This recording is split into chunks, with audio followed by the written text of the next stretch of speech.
Okay, I don't think I forgot anything in specific this time.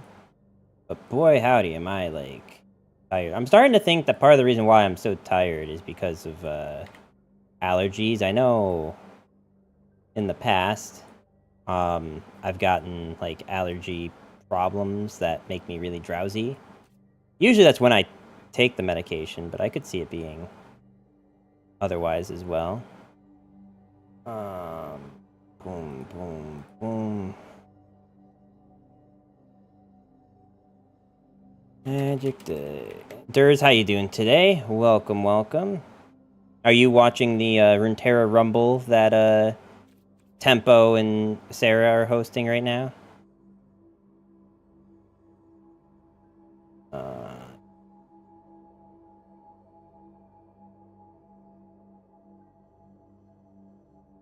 Yes, I am watching it. Nice. How's it going? I haven't really been able to, I've been lurking in their chats when they're doing it, but I haven't really ever had time to, like, actually sit down and watch those events. We're live,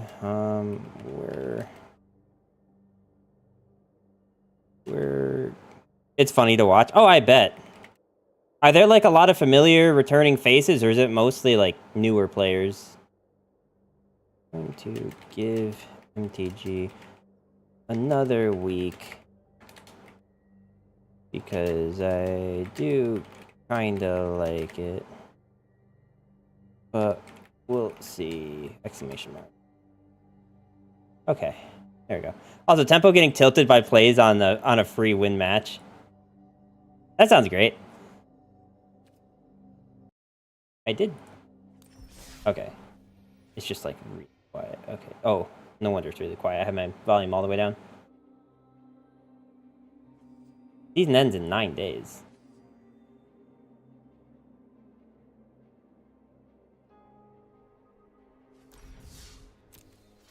I have exactly enough coins to do one more run, and then I'm gonna have to buy more gems. So I'm just gonna take a look real quick right now to see if there's already any good, like, deals for gems. It's mainly familiar names, but of course not the try-hard meta breakers. Yeah, no, I could see. I understand that. Like, not that I don't think the Assassin's Creed stuff is cool. I loved Assassin's Creed. It's a little, like, awkward to me that the only time that Assassin's Creed does any kind of,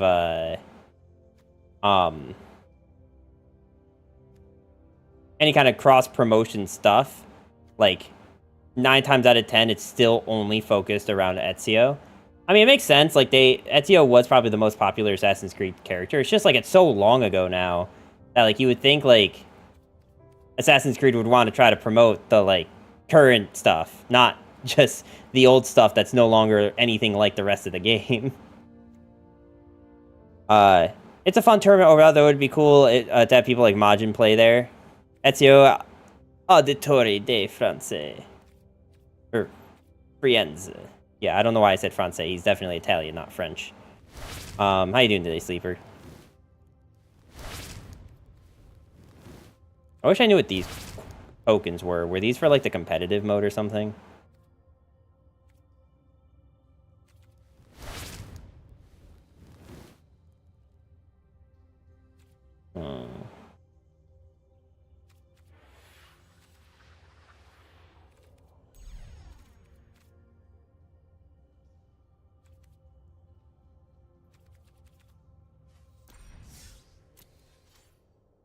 Do I still have packs, by the way?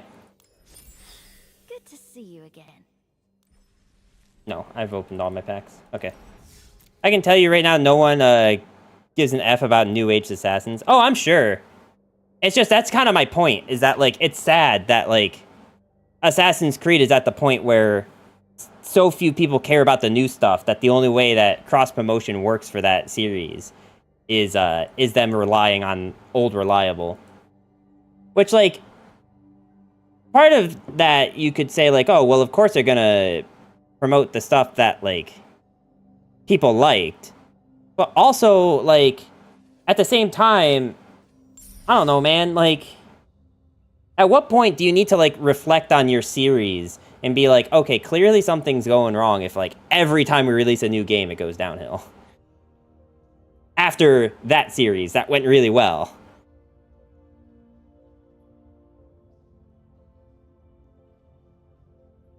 Maybe they should make a good game. Exactly. I'll be honest, I played Assassin's Creed 1, 2, Brotherhood, Revelation 3, and I liked all of those games. I know a lot of people didn't like 3. I think 3 was definitely where the games kind of started to go downhill, and I totally get that. I think my favorite part of 3 was, like, I mean, yeah, no one really cared about Connor's story whatsoever. I just liked I really like Revolution era America. I like that, like, setting. I did like Connor as a character, but also I really liked Desmond as a character, and that was, like, the one thing that Assassin's Creed 3, like, ended. So I don't know, I'm probably in the minority on that, but I really liked that. I played all of them, so I can tell you the new ones suck. Origins was okay. The Egypt one and Odyssey was passable because Greece was cool. But Valhalla is pretty dog. Interesting. What did you think of Assassin's Creed 1? Like the first Assassin's Creed with Altair? Because I really liked the first Assassin's Creed game. It was very repetitive because, like, every area basically had the exact same objectives. But it was also the first entry in the series, so they had, like, kinks to work out, and I think they fixed a lot of them in Assassin's Creed 2. But I very much liked the first one. Like, the gameplay is shit because it just loops. Yeah, no, I get that. That's kind of exactly what I was going for, is, like, every, like, town has the exact same, like, quests and missions you have to do. I like the story. I liked the story of Assassin's Creed 1 a lot. Especially because, like, towards the end, you get all those, like, cool puzzles and stuff that kind of turned into an ARG. Assassin's Creed 2 is goated for sure. I have to agree that is still the best game in the series. I think I didn't really like Brotherhood because it felt very small compared to the other two Assassin's Creed games. Like, Assassin's Creed 1 and 2, you were going to, like, a bunch of different places. Assassin's Creed Brotherhood, you were kind of like, it honestly felt like Assassin's Creed Brotherhood could have been DLC. That's what it felt like to me. Maybe I'm misremembering a little bit of it, but in general, it felt like that game could have just been a DLC. I didn't like Revelations that much, but it was a good story and nice ending for Ezio. I think that's exactly my thoughts on it, too. Is, like, I liked the story of Revelations, and I also really liked the, like, Desmond story for Revelations, how he was, like, in that glitched world with the other test subject or whatever. But I really did not like them trying to add, like, RPG elements to Assassin's Creed. They felt really shoehorned in. Like, they felt really shoehorned in. Like, you know, the whole, like, crafting system and shit like that. Like, I just hate that. I would much rather play a game that's more like classic Zelda, where it's just, like, play through these, like, dungeons and stuff and complete these quests, and we'll just give you upgrades as you go. Like, I don't want to think that hard about it. People like to shit on Unity because it ran like shit, but it was pretty good otherwise. Black Flag was Pog, Rogue was Pog. So Black Flag was the last one I played, and I hated Black Flag because I did not like the boats. Like, the whole boat mechanic felt really flawed and, like, really bad to me. I know a lot of people loved it for the boats. A lot of people, like, that's the main reason they like Black Flag was because of the boat thing. It just did not do anything for me. Like, in Assassin's Creed 3, when you had those missions, I would avoid them at all costs. But then in Assassin's Creed Black Flag, that was the entire point of the missions. I'm not a big fan of the boat stuff, but the story was really good. I couldn't play through enough of the story because of the boat stuff. Like, I literally picked that game up 2 times now. Where is he? Where is Edward Kenway? I picked that game up, like, 2 times now, and I just couldn't finish it either time. I just couldn't do it. It just didn't feel good to me. Hi there, your stream is really great. Keep up the good work. I will love to be a fan and friend. Possible, how you doing today? Welcome, welcome. Edward is a beast. He does seem like a beast.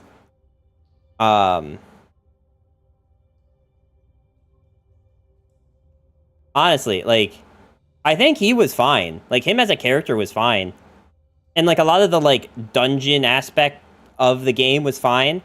It's just, like, what's a fair way to put it? Like, somewhere between 60 to 80% of the gameplay is the boats. And that just killed it for me. Like, it was just too much. I couldn't... it was a mechanic I didn't like that was so drastically different from the rest of the series, which, granted, a lot of people liked because it like, jumbled up the formula so it wasn't feeling stagnant. I just didn't think it was a good change. That's a bot. Can I ban it? Yeah, sure. If it's a bot, yeah. The message seemed tame enough that, like, I wasn't going to do anything about it, but if it's a definite bot, then, yeah. You're out of here.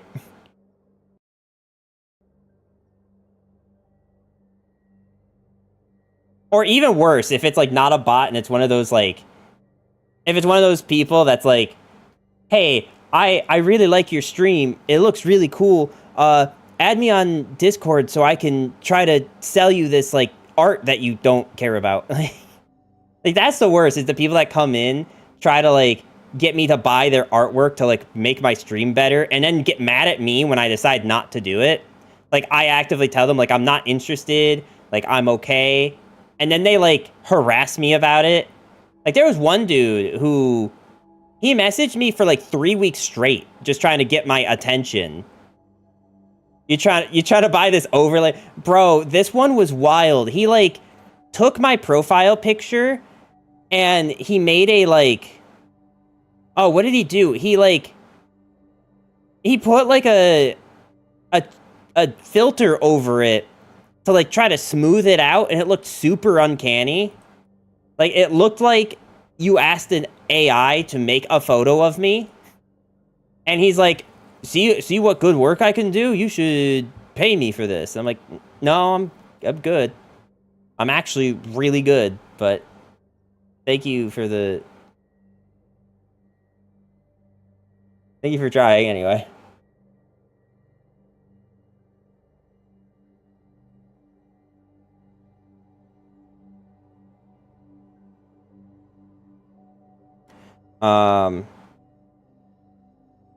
Yeah, I should probably actually play at some point.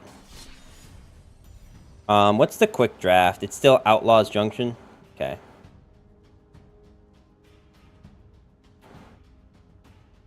Oh, so they have a quick draft and a premier draft.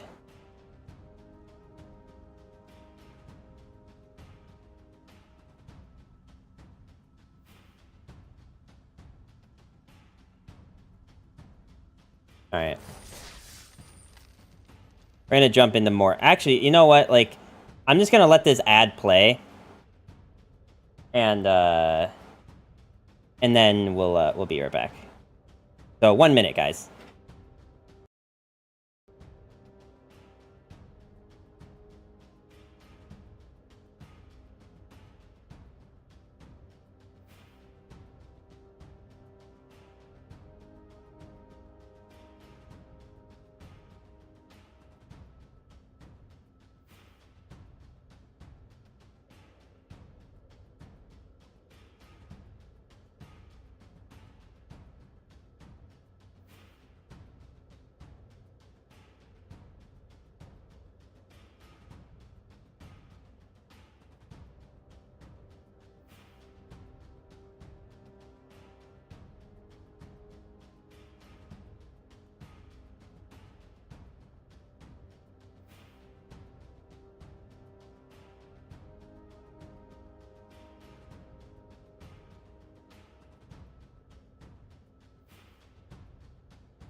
All right, chat. So I'm gonna be honest with you. The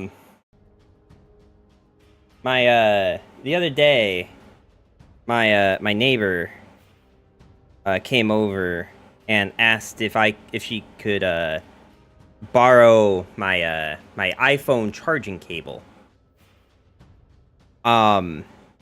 To which I said, sure.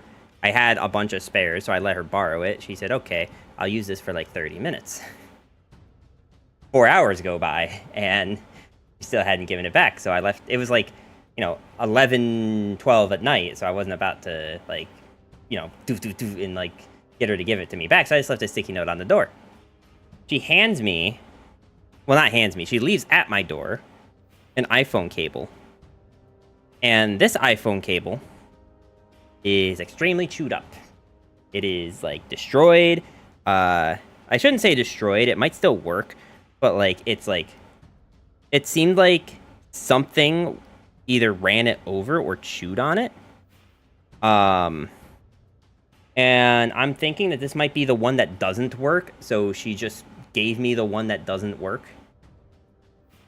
Because, yeah, which is extremely shitty, if that is true. But I guess I'm going to test it right now, and we will see if it works or not. My phone is charging. It is charging, so I guess we'll see. It is an official iPhone cable. It's just most definitely not the one I gave her, unless she destroyed the one I gave her. So, wild, but... Alright, well, we'll see if my phone explodes. Alright, we need to definitely go 6 wins on this one. So, let's see. I do have a,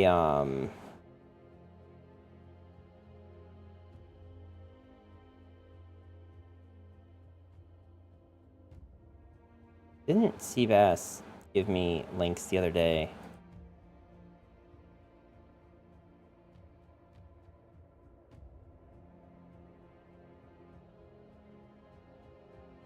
For like a tier list thing.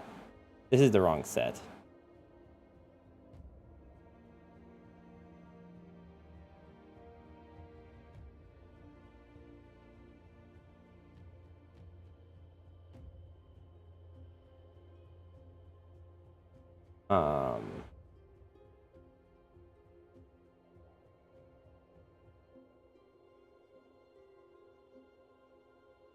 What is happening?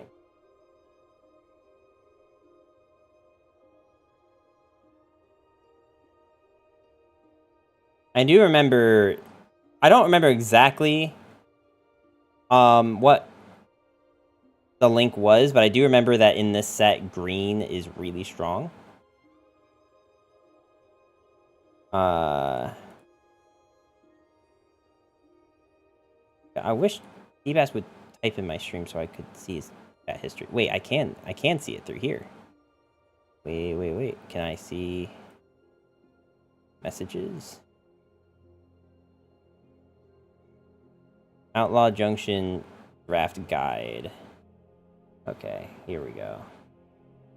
The green is by far the best set, with like either blue or white. Okay.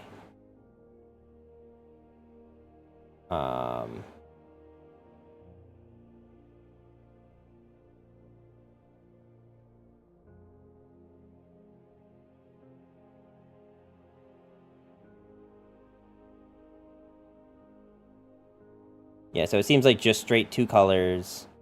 You know what? I'm going to show this on stream. Just because if I'm trying to learn how to draft, I should probably just make sure you guys know what we're looking at. Where is Chrome? Okay, so this is what we're looking at.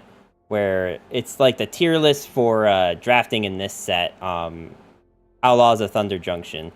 To which you can see this graph here. Maybe you can't see, actually. Let's make it bigger. So, you have the win rate, and you have the color.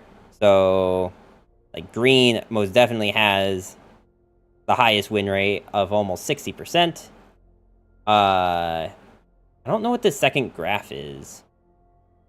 That this is the data of 17lands.com users. It doesn't mean that the general population of Arena is drafting green at such a high rate. They probably don't, meaning the 17 lands users are opportunistically get green cards later than they should be trying in the draft portion.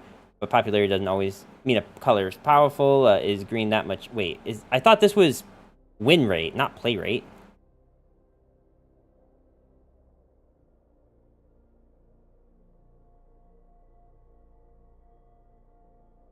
I compare the popularity of each color in decks logged in 17lands.com. I count all the games that were played with decks that have a given color and count it as a fraction of all the games. In a perfectly balanced two-colored set, the average of each color should be 40%.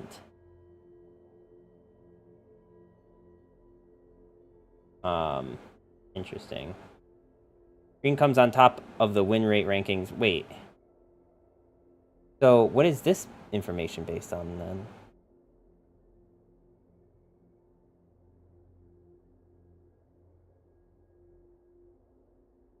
I'm very confused by what these two graphs mean, because it says win rate in color, and I guess this is based on, like, every deck?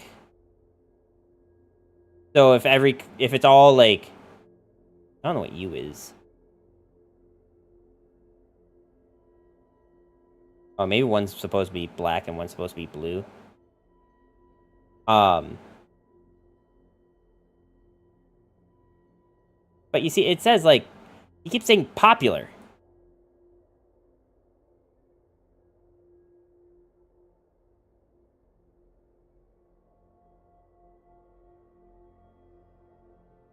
Then this one, like, that's what's confusing me.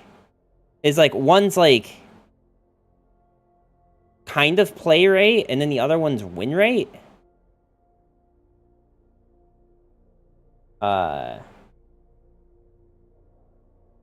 Especially given the almost 60% of the games in the whole data set contain green. Yeah, so this isn't win rate at all here. This is play rate. This is just how many decks have this. So this graph is just wrong. Okay. Whatever. Now this is win rate. Which, like, the numbers look really drastically different, but also, like, you're starting at 50 instead of starting at 10. So, given that almost 60% of the games in the whole... Okay, the non-green decks have a win rate of only 52. Sprouts or Subway? Sprouts? What the hell is Sprouts? Like, Brussels sprouts? I don't understand the question. What is Sprouts?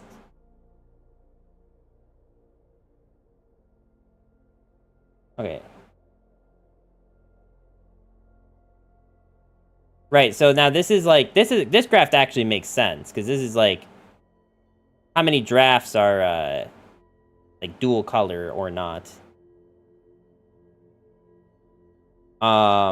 Which makes sense. What is this one? Doesn't always mean, wait, is this again play rate and not, okay, so this is play rate of 17 lands, and then... So what is this?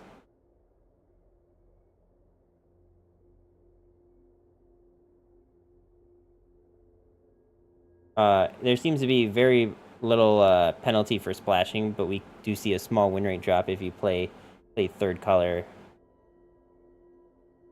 Interesting. I don't understand that second graph. Alright, so green, white. Okay, you keep saying win rate. That's not win rate. That's play rate.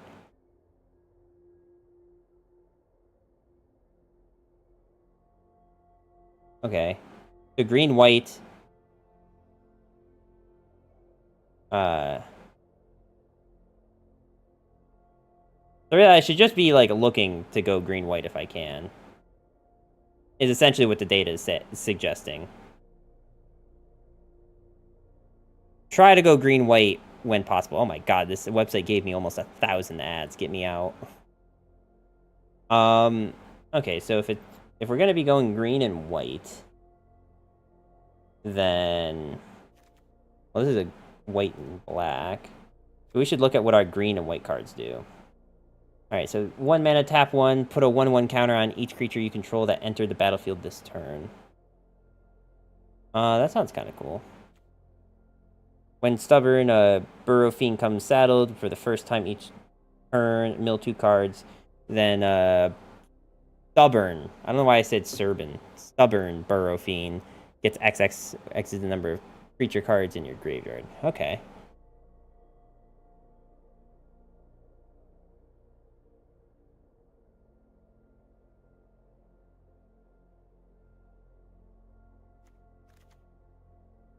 When Lasso enters the battlefield, attach it to target creature you control. Equip gets +1/+1 whenever target creature attacks. Tap target creature defending player. Defending player controls, okay. At 1 mana of any color, whenever you commit a crime, untap it. This ability triggers only once each turn. I do actually think this is, like, really good. Like, these are going to be great bombs. Well, you know, this is technically mana fixing. Maybe I should be going for the bombs, because I think this thing could be really good. Riku of Many Paths. This Kingdom Hearts. Alright, let's go for this thing. Because this thing's cool, but I'm kind of sick of trying to go for... I know we had that really good red card, but, I think I'm good for now. Beginning of your end step, if you haven't cast a spell from your hand this turn, put a 1/1 counter on Prairie Dog. This is cool, but I'm cooler. How you doing today, Crossman? Welcome, welcome. Okay, so you can pay that. Until end of turn, if you would have 1 or more 1/1 creatures on a creature you control, put that many +1/+1 counters on it instead.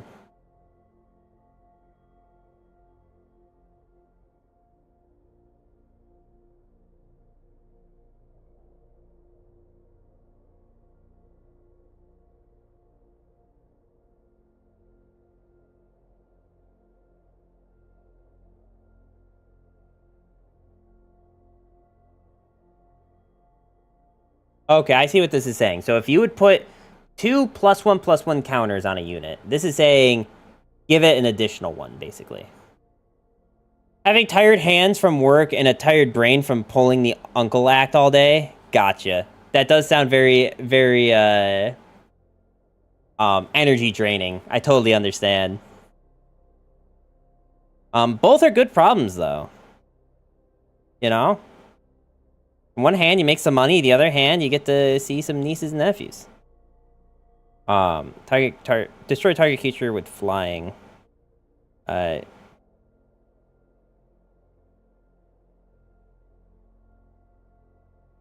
may pay the cycling cost to discard this card and draw.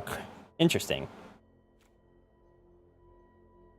You know what? Prairie Dog does seem really good, but why is it really good? It's awesome. 2 mana for a 2/2 lifelink is already good, and 2 mana for a 3/3 lifelink is generally bonkers. If Prairie Dog sits around for a while, you can invest mana into its activated ability, or by plotting to set up for future turns. A cute little friend and a first pick quality card. Okay, well, I think that sounds like a good enough reason to get that. I need the thing that, like, gives everything trample. Isn't particularly impressive as a standalone, since it can trade down against cheaper creatures or ones that have already given your opponent value. On the other hand, it works perfectly with everything green wants to do. It's the cheapest and most reliable way to present both a mount and a 4-power creature, with the way green creatures in combat tricks our size, giving you your whole team trample ain't nothing either. Okay, create a treasure token. Until end of turn, up to 1 target creature gets +2/+2 for each treasure you control. Interesting. I didn't actually read what the tracker says about this. I'm a hater on equipment, and I dislike cards that don't perform well when you're on the back foot. So for me, that's already 2 strikes against Thunder Lasso. On the other hand, this is a real beating for anyone trying to block. So if you're confident you can get ahead and stay ahead, gotcha. My problem is that my brother is pulling the boys should be taught mechanical stuff and totally neglecting his daughter on advice about electrodometrics. Why don't you teach her after? He said yeah. I mean, that can be frustrating. I can see that being pretty frustrating when, like, the parent has, like, a pretty clear idea of what they want out of their child and, like, how that child's life should go, but unfortunately, like, each child is its own, like, fickle thing, and sometimes you just have to do something that's outside of your comfort zone, you know, to help those kids, like, teaching them something that they don't already know. And it's one thing to, like, ask for help, but I think the way that that request is presented also matters. Winning combat and leaving a little something behind is a tried and true recipe. Gold Rush even has the potential to scale up on the stat boost into something massive if you do happen to get a few more treasures lying around. Okay, fine. I'll take the... I don't think it's normally a great idea to take combat tricks before, like, bombs, just in general in drafting. Each stagecoach security enters the battlefield, creates creatures you control get +1/+1 in vigilant. Oh, when this thing enters the battlefield. Joke being here, I'm teaching them both equally because I respect them as individuals and know what ignorance can do to anyone. Yeah, I mean, like, I get that too. A 1/1 counter on target creature you control, it gains hexproof. Is a reprint of a useful card and is highly efficient at what it does. The best use case is having a creature, is saving a creature from some removal spell. You can also use it as a combat trick, though +1/+1 rarely is swinging. Don't be afraid to pivot to a new color pack one if needed. Also, hi, Scapegoat. How you doing? Are you also super exhausted from today? Like, did the sun like just take it out of you? Because boy, howdy, did it take it out of me. Like I am like tired. I probably like shouldn't have streamed today because I'm so tired. Which I'm starting to think might partially be because of allergies, because like I was outside most of today, and yesterday I cleaned my entire apartment, but I left all my windows open to try to get some of the dust that I was like wiping. You know, like when you wipe dust off of things, that dust kind of like scatters in the air, right? So I was trying to like have the windows create a cross breeze to get rid of all that dust. And I think in came a bunch of pollen. So like right now my nose is like getting progressively more nasally. My watch tan line got worse, and that's it. That's funny. You see, like, I feel like this early in the draft, when I only have like 3 cards, like I really shouldn't be taking buffs, because I don't even know if like my units are gonna be good enough for buffs.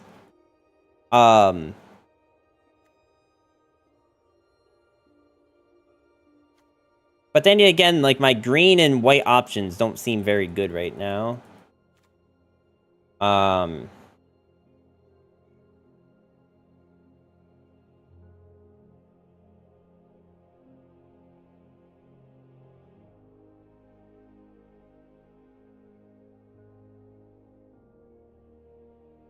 Dude, this is such a funny photo, though. This is great. I'm kind of tempted to take a... Nah, and look for bombs and shit. That's what I'm saying. Is this thing even good? Like, if I were to pivot, is this thing even good? Whenever you commit a crime, put a 1/1 counter on Lazav, familiar stranger. Then you may exile a target card from a graveyard. If a creature card was exiled that way, you may have him become a copy of that card until the end of turn. This ability triggers only 1 time each turn. Okay. This one I've already played with and can verify that it's awesome. It grows rapidly. Turning into other creatures can lead to some really sweet turns. If you have, like, really good creatures in your deck. I think this is one of those things that's, like, really cool, but then you have to, like, actually hope that your graveyard just has a bunch of really cool creatures in it. The committing a crime part is pretty easy, especially for blue. I did see that, but... You can use opponent creatures, really? It does say exile a card from a graveyard. Yeah, so you can use an opponent's graveyard. So if you're like, if your opponent has a really big bomb that you're able to like get rid of with spells and stuff, you can then just snipe it.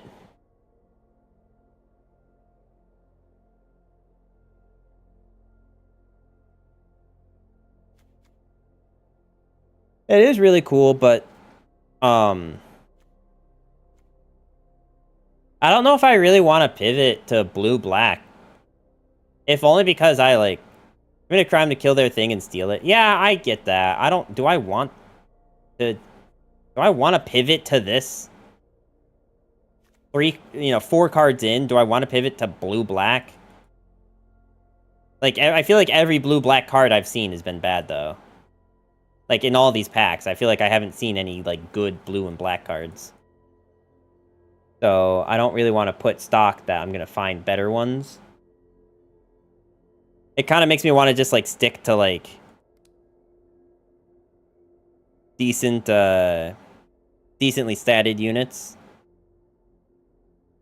He's also not really a bomb. He's a threat for sure, but I wouldn't classify him as a bomb.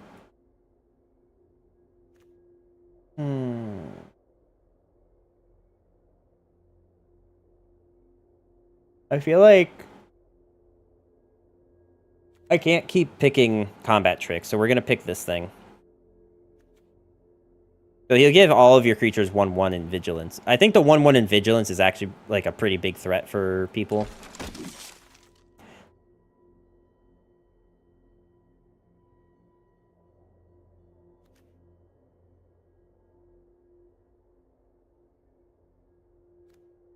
Alright, I really like the bandit. You can grab it now, and it gives you the option to pivot if you suddenly get a lot of good blue cards. Gotcha. Well, I didn't. Mainly just because I very much am like a very like... When it comes specifically to like card games and in drafting, and definitely not in any other sense of the word, I tend to be very reserved and conservative, and like I'm not really willing to take risks. And right now I already have like something going with green, white. So I don't really want to pivot to something else, only to find out that I don't find anything good there either, and then like I'm just stuck. But this thing is really good. It's the one that gives you mana of any color. And then if you commit crime, if you have a way to commit crimes, you can just get this back. Well, anyhow, as the universe dictates, I must be removed from reality as the middle child that I am. Well, I wouldn't say removed from reality. It's okay if you have to go. That I understand. Do other target creature. Mana dorks or pot. I've never heard the term mana dorks. Is that really what they're called? Alright, target creature you control deals damage equal to its power for each of two other target creatures. What is the difference anyway? Well, I mean, removed from reality sounds like unaliving in Minecraft, which is not the same thing as just as like logging off of Twitch and then enjoying the rest of your day. Two very different things. There's no philosophical argument you're winning on this one. They're just straight up two different things. They're little dweebs that tap for mana. Gotcha.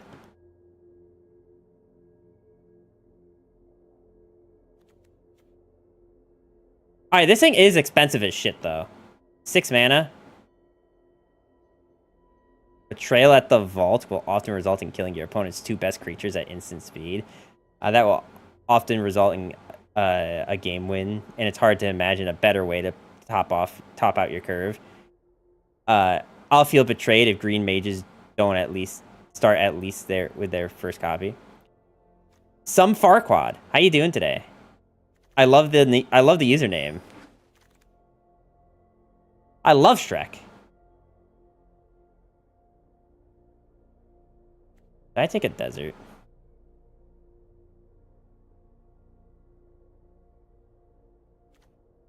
Make your own luck. Get the top 3 cards of your library. You may exile a non-land card from among them. If you do, it becomes plotted.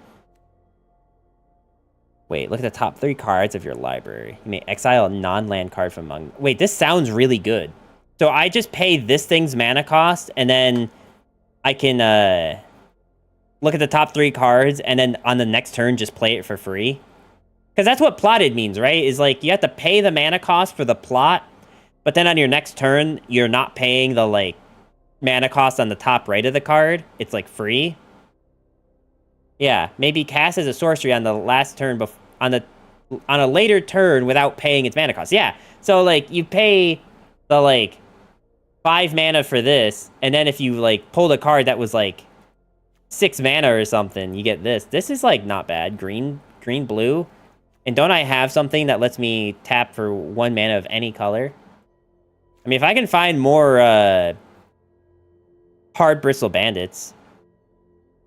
You draw 2 and plot. Wait, you draw 2? Put the rest into your hand. Wait, this sounds really good. I feel like maybe I should pivot to green blue. Because that seems much easier than pivoting to black and blue. Or whatever it was. Dorks. Yeah, you know, Scapegoat was saying dorks too. I've never heard the term dorks. Like, is dorks supposed to be like an acronym, or is that just what, like, just a name someone picked to start calling those things? I now understand that it's like mana dorks, but I don't understand where that came from. Where does that come from? Ana dorks? Mana dorks? Yeah, no, like, I kind of get that, but like, why specifically that word? Why do people call it that?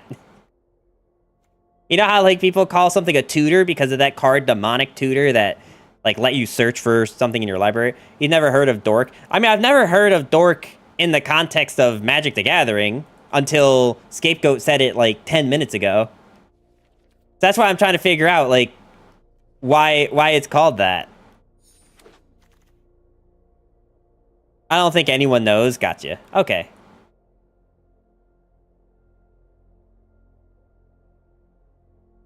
They're usually weak creatures like 1/1, so they're dorks and not chads. That makes sense. I can get behind that reasoning.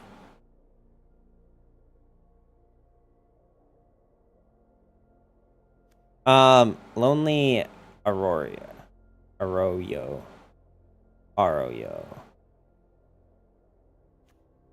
So the only nice thing I like about this is that it's a crime.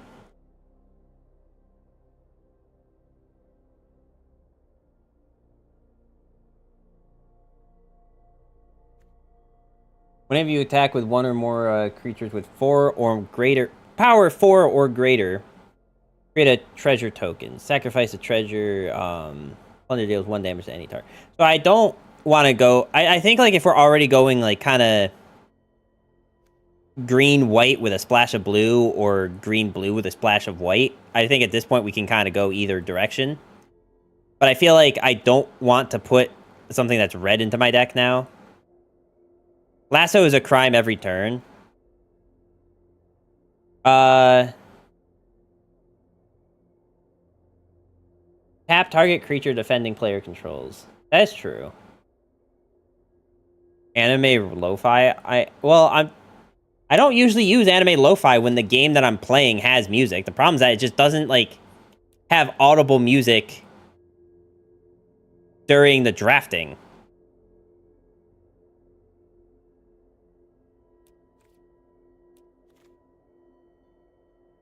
Like, do you guys really want me to put on... You know what? We're going to make a poll out of this. How many people are in here? Not enough to, like, do an actual poll.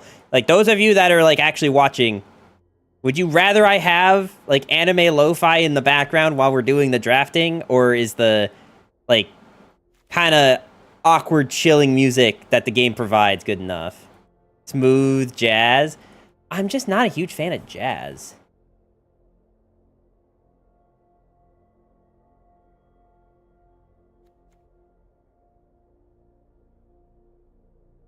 The problem is I don't really know what our deck's trying to go for. I think it's just like beat 6 with mana.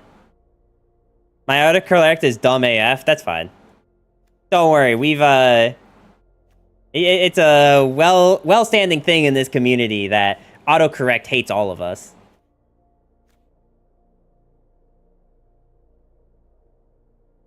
I'm not gonna lie. I don't think any of the game's audio is coming through. It should be. It's just really low.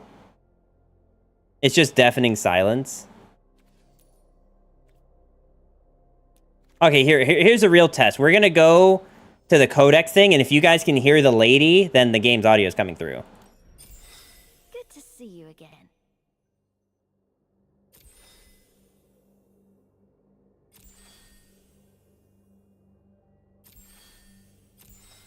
You guys should be hearing noise, right?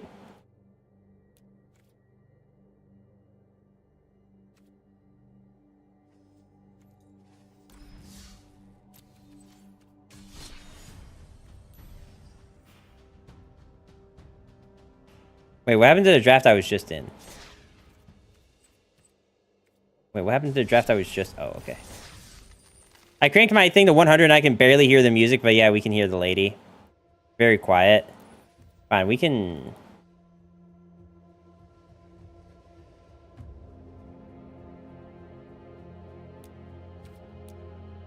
We can try that. I made it, like, significantly louder.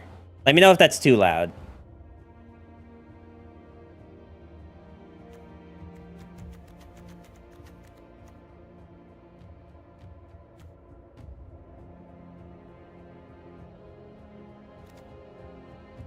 Do I need crimes? What do I have that needed crimes? There was something that I had.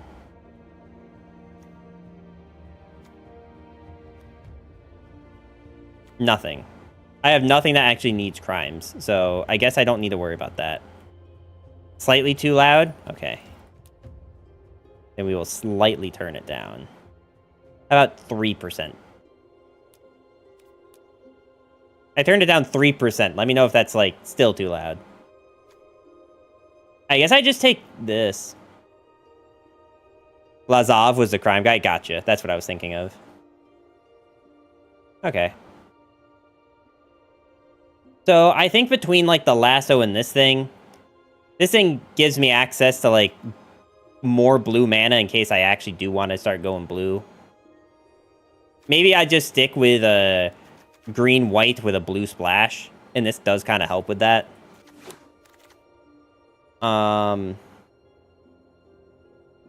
What's up, Nums? Nick likes sports. How you doing today?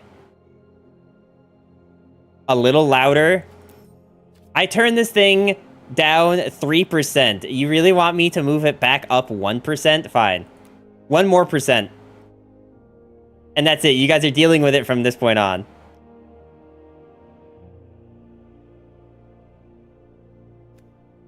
Shout? You need me to shout? It's my microphone thing is already, like, going all the way to the top. When outlaw medic dies, draw a card. I don't know. I feel like I don't want this.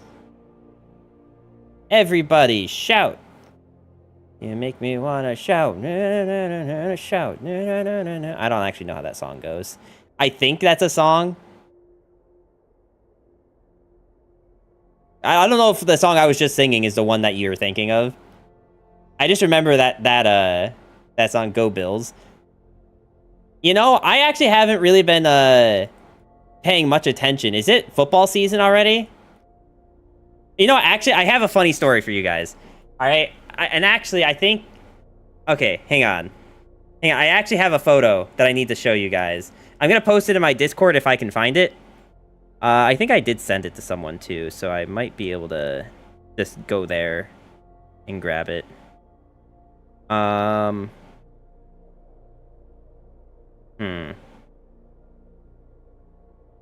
Okay, so I don't see it on my phone, so I'm gonna have to go into here.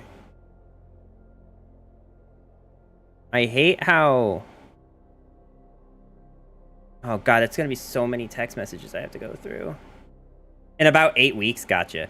You know what? Maybe I don't need to actually show you guys a photo. Maybe I could just explain this to you. So, whenever I go to the gym, all right? Whenever I go to the gym, inevitably, if I'm wearing something that's not just like a generic shirt, if I have like any sports team on my shirt, 9 times out of 10, I always get comments on it. Like, if I wear a Buffalo Bills jersey, or just a Buffalo Bills t-shirt, I'll get someone that comes up to me. That's one of two people. It's either someone who's like, hell yeah, man, like, team's doing great this year, or like something like that. Or I'll get like, bro, you know your team sucks, right? You know they're garbage, right? And in both instances, I'm just like, bro, I don't even watch sports. I got this thing for free, all right? I got this because my hometown happens to be there, and they just hand them out like candy, all right? I know nothing about this sport. I don't even know what sports team this is. I don't know what sport this is from. This could be baseball. This could be basketball. I have no idea. So, like, it's like inevitably I can't wear sports shirts to the gym because every time I just get some comment. And it's like, I don't know what to do. It's so awkward for me every time, regardless. Like, I'll get like the like, hey. I'm like, bad place. You think it's just the gym I go to?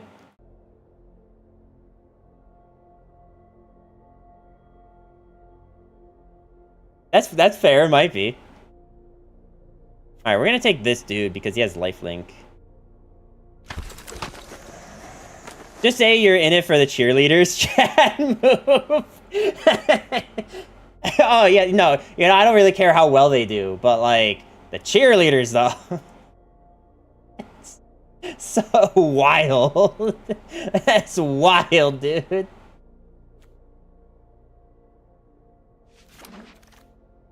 So funny, though.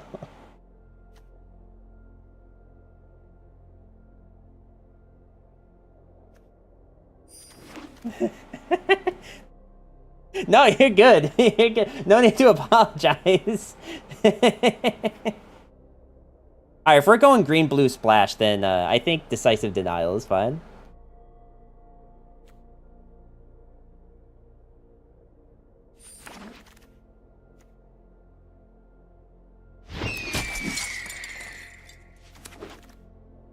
What does it look like now? Wow, our curve looks like garbage. Wait, hang on. This card actually has a 0 on the tracker. You have to have an absurd amount of blue cards and side this in against decks full of removal for it to be worth considering. And even then, I'm skeptical. What does it do? It's 7 mana. You may exile 2 blue cards from your hand rather than pay this spell's mana cost. Gain control of target non-creature spell. You may choose new targets for it. Interesting. Duelist of the Mind. Flying Vigilance. Duelist of the Mind's power is equal to the number of cards you've drawn this turn. Whenever you commit a crime, you may draw a card. If you do, discard a card. This ability triggers only once each turn. I don't know. Like, Duelist seems kind of fun, but, like, I don't really have crimes.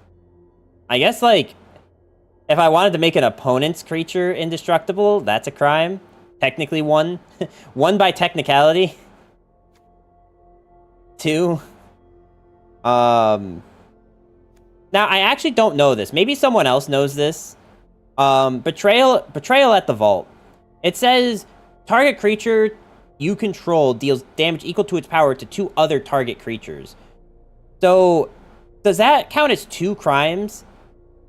Adric the Unwise. I don't know if I said your name correctly, so please correct me if I'm wrong. But how you doing today? Welcome. Thank you for the raid. Welcome, Raiders. How you doing? We are just doing some draft. I will be honest with you guys. I am like,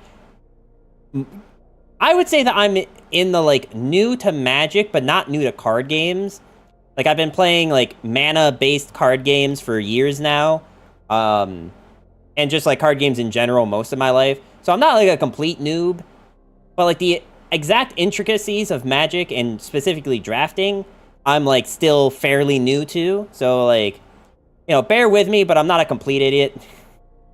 Nick, thank you so much for the 5-month Prime resub. I appreciate it, buddy. I hope you are having you're doing good and having a good day. Except our mana refills every turn and we get it for free. Yeah. Farquad, thank you for the follow. I do appreciate it. Blue has lots of crimes. They do have lots of crimes. It's just that I'm already going for green-white.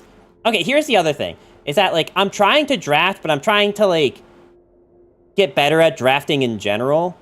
And specifically with this set, I know that green is kind of, like, favored.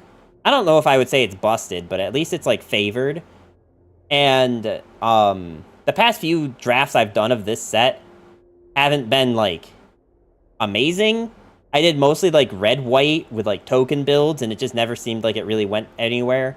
So I'm trying mostly to force green-white, which might not be great, but if I am seeing, like, decent cards, like Trash the Town, then I think it's fine. Yeah, homie, enjoy the MTG. Thank you.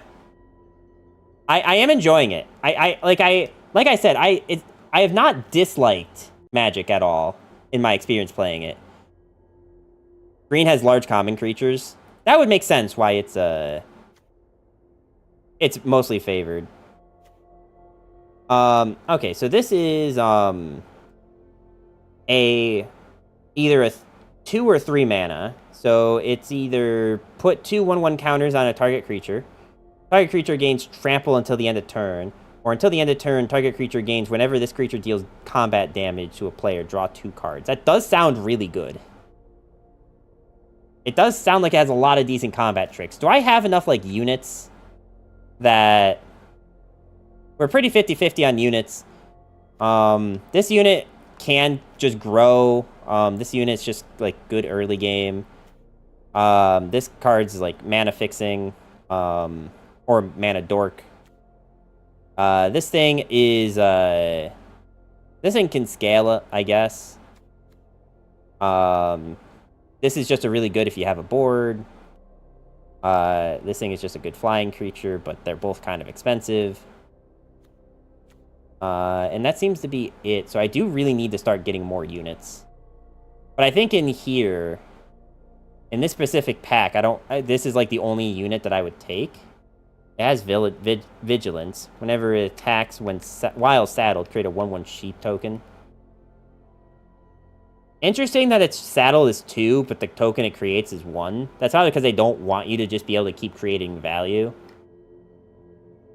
With, like, having more and more tokens that you can just put on this. Alright, we're going to take Trash the Town. And then hope that we just find more, like, actual units. Murder! Wait, that's so funny. It's literally just called Murder, and it just destroys target creatures.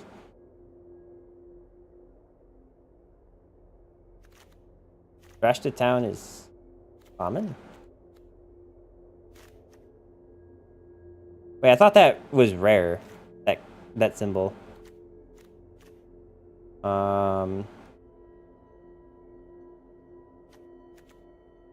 Okay, search your library for a basic land card or a desert card. Put it onto the battlefield. Create an XX green elemental creature. X is the number of lands you control.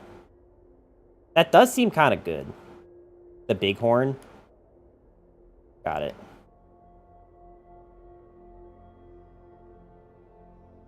So the only thing I like about this is versatility, but I don't know if I'm actually going to take it. Trash the Town is uncommon. Okay. This pack is making me wish I went black. Because I do remember this card being kind of annoying to play against. I mean, being able to pay 3 mana to search your deck. And this also puts it into the battlefield. And it doesn't specify that it needs to go into the battlefield tapped, so... Maybe it really is just this card. Dance of the Tumbleweeds. I do love that artwork for the Tumbleweed token. It's like a boar made out of tumbleweeds. It's like not as strong as Armadillo, and I do need units, but the only thing I like about Armadillo is the ward. But this thing can just become like a 10/10. It can just become a 5-mana 10/10 if it's late enough in the game. Okay. Miriam. You know, I haven't heard of anything else ever being called Miriam since Courage the Cowardly Dog. Did anyone else watch that show growing up? As long as it's your turn, mounts and vehicles you control have hexproof. When a mount or vehicle you control attacks, put a 1/1 counter on it. This makes me really want to take this and then just go for mounted stuff. I don't think I have anything that's mountable yet. This thing's mountable. It gives what? They have hexproof. And it gets +1/+1.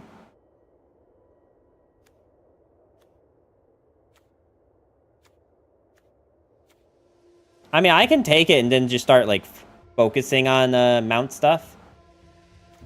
Although, what's this thing? Tumbleweed Rising. Create an XX elemental creature where X is the greatest power among creatures you control. Interesting.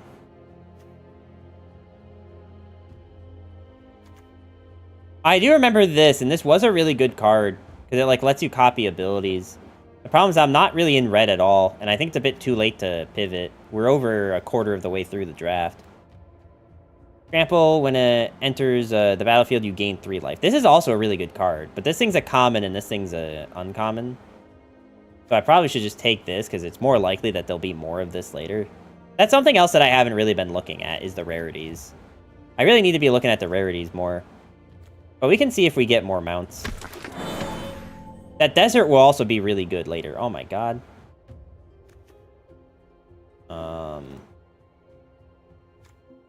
Flying, Flash, and when Holy Cow... Wait, it's actually called Holy Cow. Wait, I love that. I love that. Wait. Wait, don't I have this set to have music in the background? Play audio while minimized. Yeah. Why is the audio not playing when it gets minimized? Ankle Biter is a really annoying card. Every time I've ever played against it. And the one thing is I don't want these drafts to always take, like, an hour. So I'm going to try to go quickly, even though it is, like, quick draft. And that's the whole point of quick draft, is to be able to take your time. I do want to, like, be, you know... I don't think my snaps are even... I have such a hard time snapping. I can, like...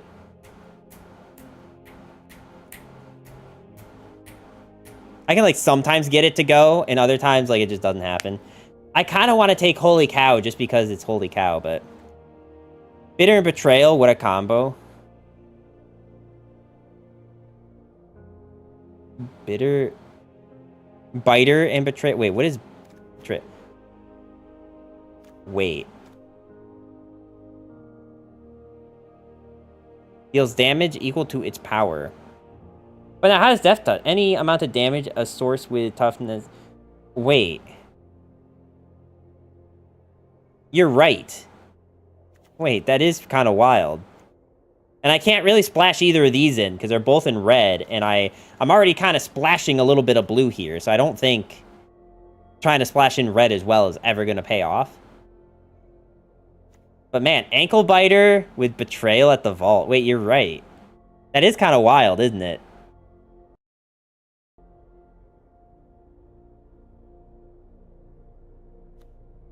If it works the way I hope it does. It does say any source of damage from this card. And this does say power, deal damage equal to its power. So I guess it just depends on if, like, Betray of the Vault using this thing's power counts as this thing being the source of damage. I guess we're going to have to test that. It's going to be a really expensive test. But if it works the way we think it does, then that sounds busted. Attacks while saddled, get +1 until the end of turn. You may return any number of creatures that saddled this turn to their owner's hand. It does seem really good.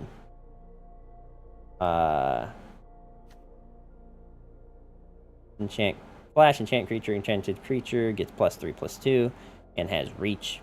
When Reach of the Sky for the Sky is put into a graveyard from the battlefield, draw a card. That Reach for the Sky doesn't seem that bad. I'm going to take this thing because it is a mount, and we do kind of want to start making mounts. Is Miriam herself? No. Okay. Alright, trash the town for another, being able to get trample and stuff, or should I start taking more mana fixing? The next card will be halfway through the deck.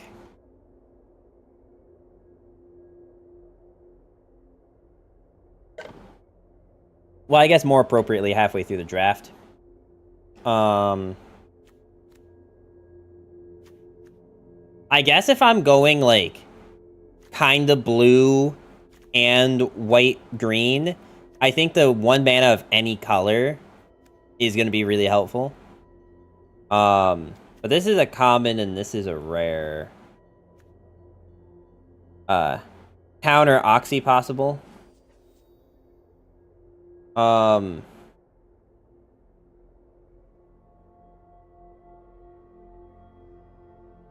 don't know why I said Oxy. It's Onyx.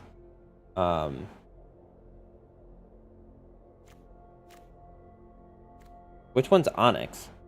Am I blind? Are you talking about this?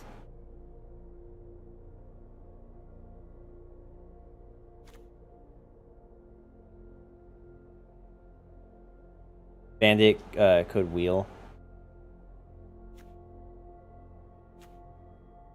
Alright, we're going to take the trash to town. The lion. This thing. It is a mount.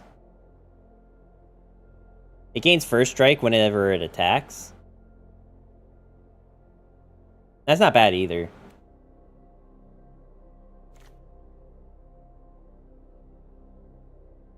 Alright, how many, like, combat tricks do we have? We have 1... 2... I think this is technically 3. No, this is a sorcery. Wait, I should make sure. I don't think that counts as a combat trick. 3. Click the dex box. Well, yeah, I mean, I see this, but... Oh, you're saying because you can... But instance... I mean, I guess I was thinking more like things that help you win combat, kind of combat trick, which is why I was going through all of them. But you're right, I could technically just use that and look at all the instants that I have.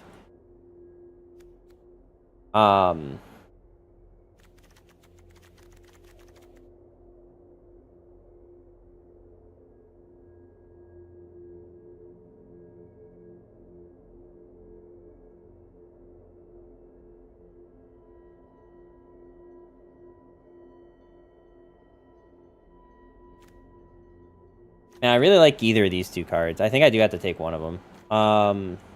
This one's more rare, so we're going to take Trash the Town and hope we find more bandits. That's what we're going to do.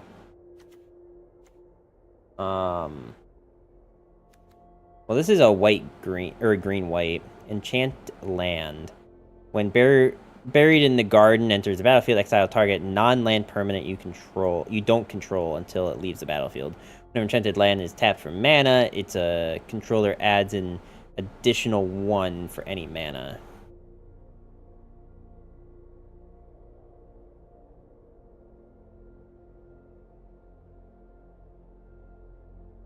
Removal mice. I mean, yeah, this thing is pretty nice. When it enters the battlefield, if you control a creature with power 4 or greater, draw a card. We're pretty even on the units, and we're pretty, like, dead set on the 2 mana curve. I think if this thing was a mount with this ability, we would absolutely take it. I just need to get better at using the plot mechanic. That's what I need to do.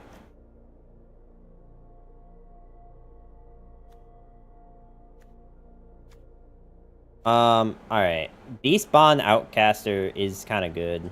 But I need something with power 4 or greater. Do I have anything that, like, just naked has 4 or more power? 1. That could technically become 2. That could technically be 3, but like having 2 technicallys and only 1 actual.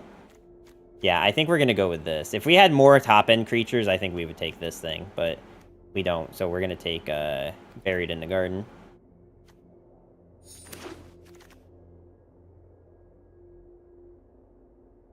Are any of these mounts? Both the red cards are. It's a battlefield with 2 1/1 counters on it if it wasn't cast, or no mana was spent casting it.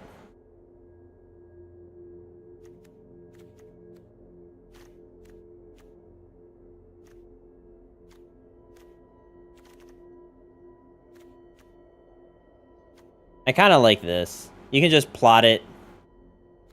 But what is this? Destroy target creature artifact if controller gains. I mean, white is really annoying. Like, yeah, like, so I don't know. Like, I don't know if I have enough threats in my deck. Like, I feel like I don't have that many, like, units. But maybe... I do have, like, decent combat tricks.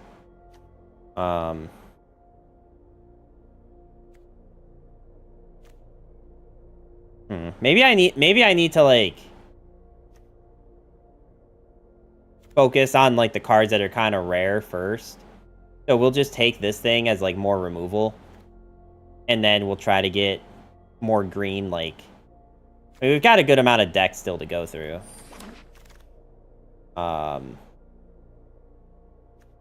I do like taking this because it's just more mounts. Attacks while saddled, gain a 1/1 sheep. Put a 1/1 counter on target creature you control, it gains hexproof. It's not bad, but I think I have a snakeskin, don't I? No, I did not take one. Alright, let's take more mounts. Just that we can kind of have a mount deck. Meh.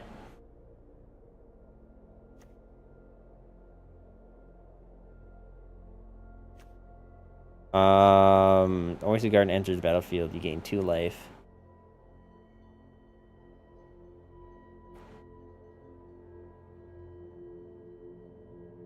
I mean, these are all kind of bad.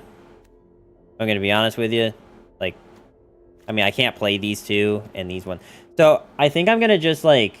You know what? Let me grab some water real quick. Let me think on this. Let me grab some water.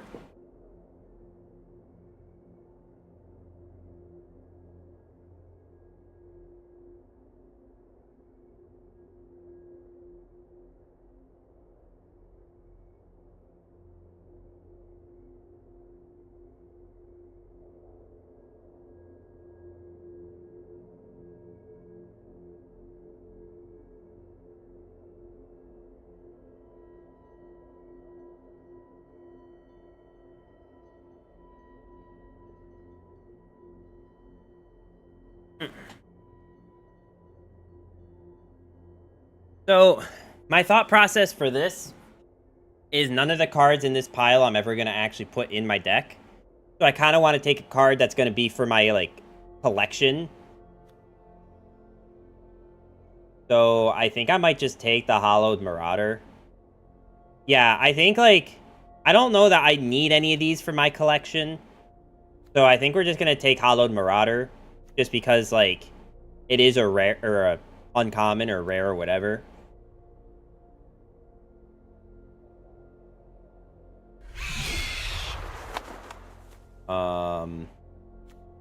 We could take Mana Fixing, on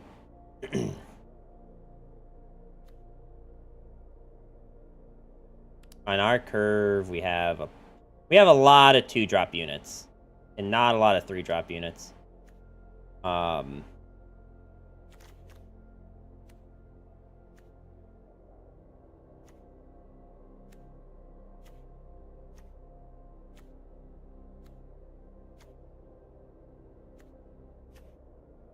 We do have a lot of 2-drop units.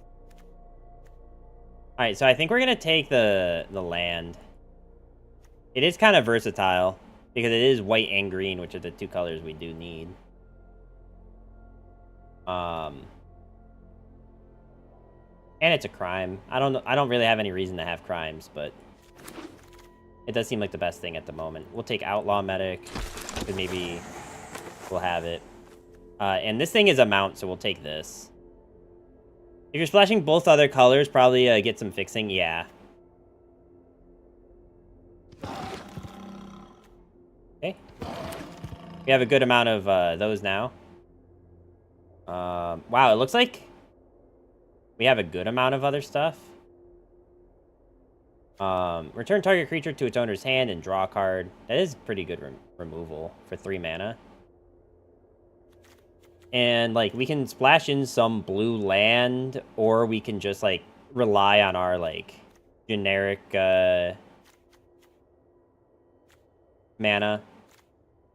What does this thing do? When Outcaster Blade enters the battlefield, search your library for a basic land card or desert card. Reveal it to... Put it into your hand, then shuffle Outcaster Greenblade. Oh, then shuffle. Outcaster Greenblade gets +1/+1 for each desert you... I don't really have that many deserts. Right? Like, I have... Oh, these are all deserts. Okay, so all of the, like, non-basic lands are deserts. What are you, though? Outlaw Stitcher enters the battlefield. Oh, I played one of these once.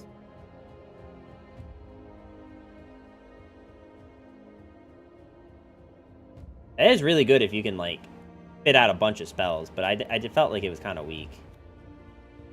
This does seem pretty good, though. How have I already have 2 of these in my collection, though?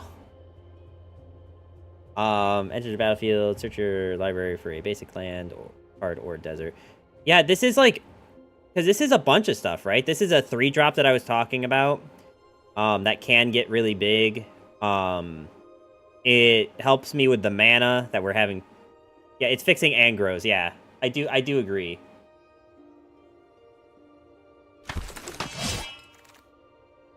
Okay. Okay, I remember playing against this, Spinewood's Armadillo. Reach in Ward 3. And then I can also discard it for 2 mana. Search your library for a basic land or desert. Reveal it, put it into your hand, then shuffle, and you gain 3. This thing is actually really annoying. Like, if I actually get to the point where I can play it, it's, like, a beast. It's really hard to kill. But what is this thing? When, Bounding Felidar attacks while saddled. Put a 1/1 counter on each other creature you control. You gain 1 life for each of those creatures. That also sounds really strong. This is a really good pack for white-green. Holy shit. And it even has, like, the mana fixing of blue that we need. I mean, this will almost definitely come back to us, right? What are these other things?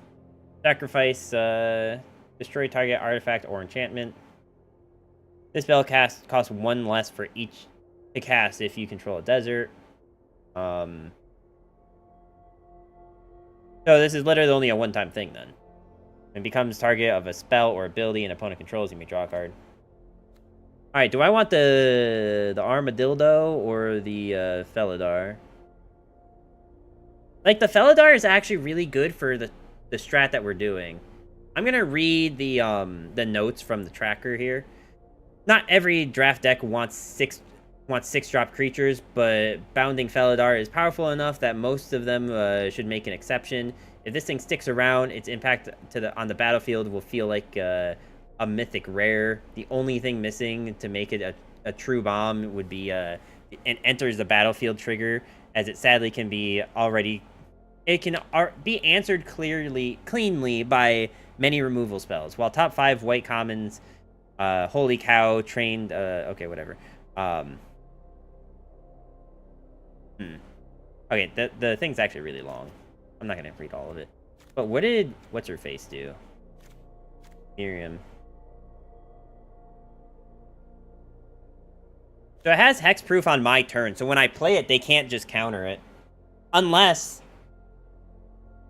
Miriam only works on things that are actively on the board, because I think casting the spell to summon this... I don't know what priority order is. Like, does it have to have been successfully cast Dillo is fixing or cycling. That's true too. It is cycling. But it also heals when you cycle. But this thing, I guess it depends on the order. If, like, basically what I'm thinking is, like, obviously if this hits the board, they can't just remove it on my turn. But can they counterspell it if this thing says it has hexproof? I don't know. That's what I don't know.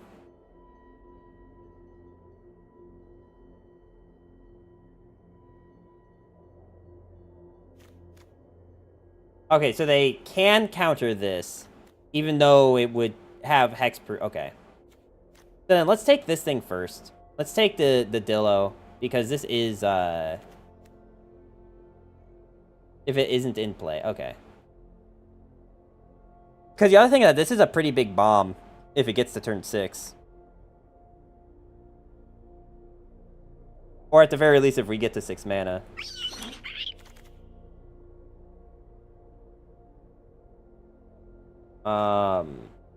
Reach.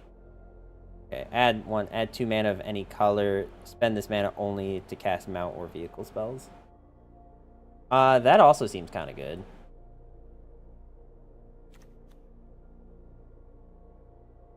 This thing is good. And our problem is we have a ton of 2-drops and not a ton of, like, actually good things.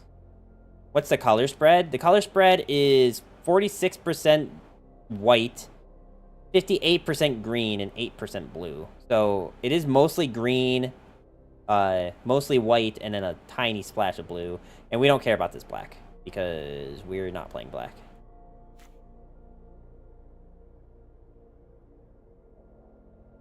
Intrepid Stable Master is really good. I think, honestly, there's no good reason not to take it.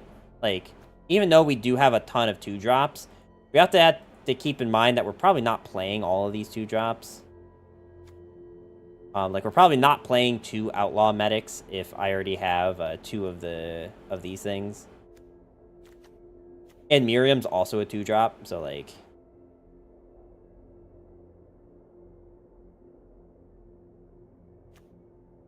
Yeah, let's go with this. And then we'll see if we get this thing again. It's a common, so I'm sure we will. Whenever it attacks while saddled, put a 1/1 counter on target creature that saddled it this turn. That's kind of good. What are you? Because we can technically play white-blue. At the beginning of your end step, if you haven't cast any spells from your hand this turn, draw a card. I mean, that seems really good in the early game, but then as it gets later, like... Between plot cards and instants, it's trivial to cast a gem and start drawing cards the turn after, with the fail case being a 3/3 flyer with vigilance for just 4 mana. This card is awesome in any deck and becomes a massive threat if you can reliably draw cards while plotting or casting instant spells. Oh! I didn't even think about that. You could just...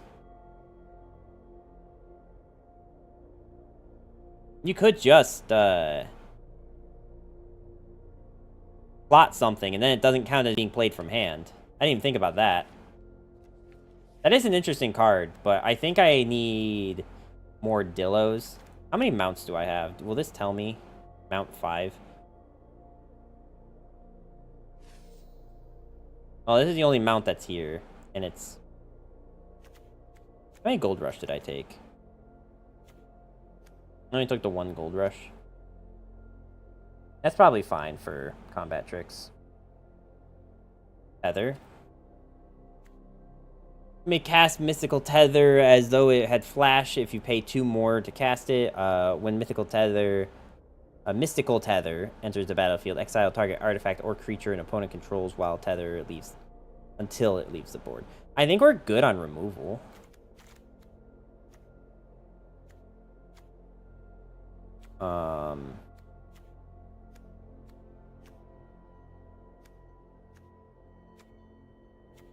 Maybe not, though.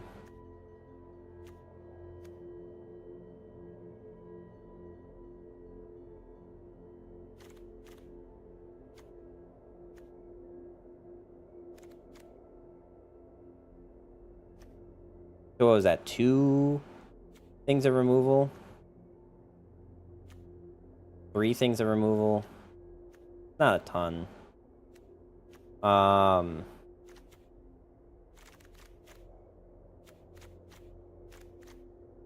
think I'd rather have another Dillo just to have more, like, opportunities to get mana.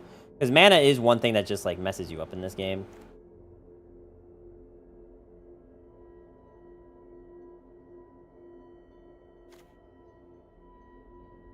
But it is also a mount, which I do need for Miriam, because we're at 5 mounts. But maybe this will come back. I don't actually know.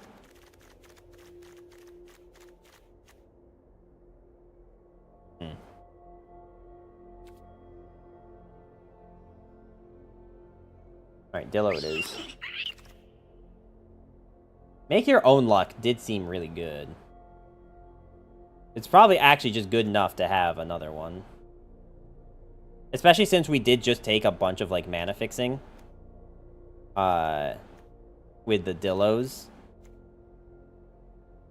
We have the Dillos, we have, like, a bunch of lands.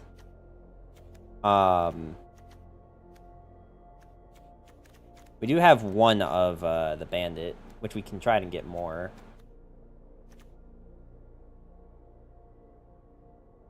Yeah, I like taking Make Your Own Luck again. Because just, like, imagine this, though. Exile target non-lang, and if you do, it becomes plotted. Like, imagine just this 7/7 Reach Ward 3 unit just comes out for free on turn, like, 5 or 6. I guess it would have to be turn 6 or 7, but you know what I mean. Now, it could come out on turn 5 if we had enough mana that was from different sources.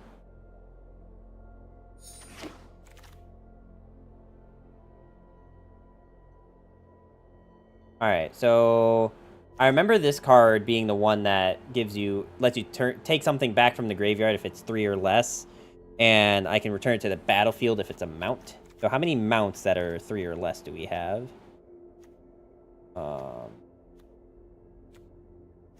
We have 2.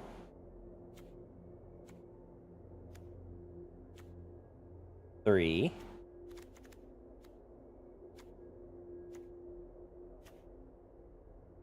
4. Okay. We have 4 mounts that are 3 or less. And this could also just give me back something else. Like, it could give me back Miriam, but only to my hand, if I really wanted. And our top end is looking kind of sussy, so we should probably take something that actually has stats. Like, Flying and Vigilance is no joke.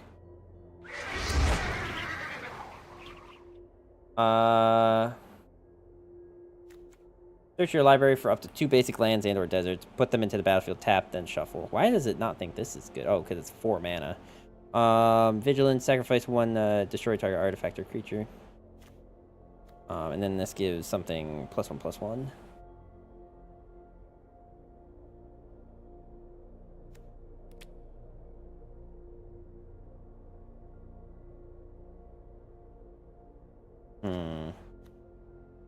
I hate that this draft is taking so long. I really just want to play games. This is the one thing that makes me self-conscious about draft. Alright, this thing is 2 mana. This thing is 5. I didn't really look at you. Flick sequence deals 2 damage to any target. If you've cast another spell this turn, draw a card. Interesting. 2 mana, deal 2, and draw a card seems pretty good, but I can't really take. I mean, I could take this thing if I really want top end, but I think this is... It's technically more stats because it's a 4/5 with the ability, as to where this thing can be plotted. It's really the only benefit to this thing over this. It could be plotted. Steve Ass, how you doing today? Welcome, welcome. I don't really like any of these cards.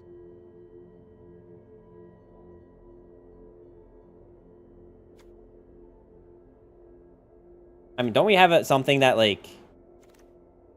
I see where you're drafting best colors. Well, you know, honestly, like I was looking at your tier list that you posted in my chat. Well, not you know what I mean, not your tier list, but like the tier list you sent. I was looking at that, and I've just been trying to force green, white. I don't know if I'm doing a good job. We had something that gained power for deserts, didn't we? I just don't remember what it was. Oh, it's this thing. Outcaster Green Blade. It's like the only reason to turn one of our like generic whites into a dual land.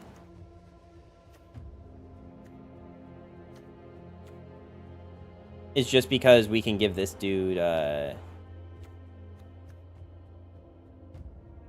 another +1/+1. And also these other cards kind of suck. Like this thing's maybe okay. But like our draft is kind of high on the 2-cost cards anyway. I'll say they do damage. Yes, that is also true. All right, we're taking the Grizzly because the giving everything trample has been busted every time I've played against it. Oh, sick. This thing's still here. This thing's actually, like, maybe a good enough threat to keep.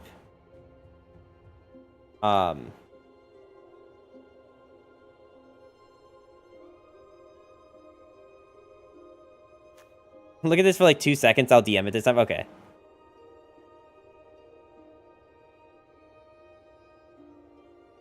Oh my god, that's so much data. How much data is this? Is this just, like... So, like...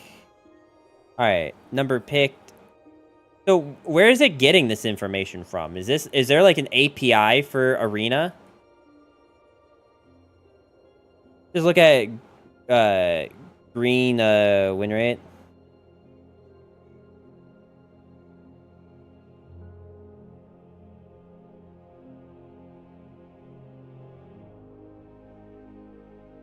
Interesting.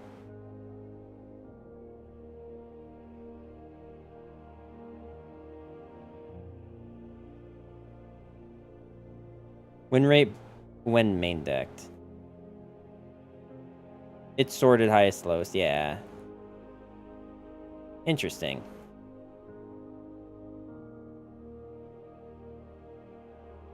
But yeah, so are they getting that information from like a Magic Arena API? Or is it like, dare I say, user submitted? Or I guess it could also be like tracker submitted to anyone who's using like Untapped or something. I kind of think Cactrantula or removal, even though it is pretty busted. I guess we do have a lot more creatures than lands now.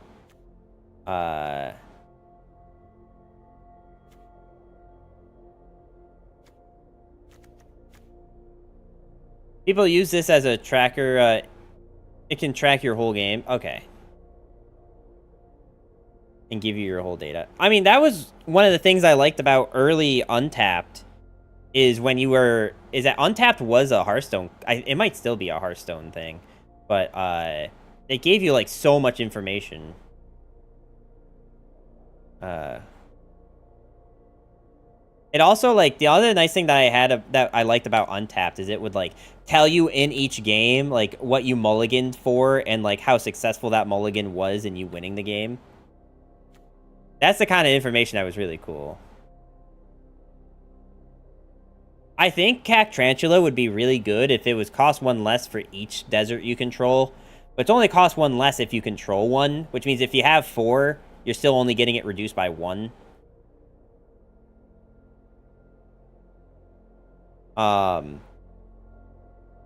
17 lands is that for draft. That is pretty cool. Man, I really want this thing. But just like 2 mana removal, we don't have like a ton of removal we've seen. And I think now we're kind of at the point where we have a lot of lands. But it is also a mount. So, like, if we get this and Miriam, since we are playing Make Your Own Luck, you know what? I'm going to change my mind. We're playing 2 Make Your Own Luck, and this card's kind of busted. So if I can get this thing out for free from Make Your Own Luck, and then we just play, like, Miriam and then this thing, is busted. I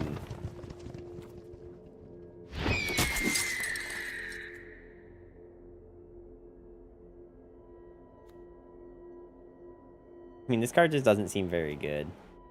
But it does fit.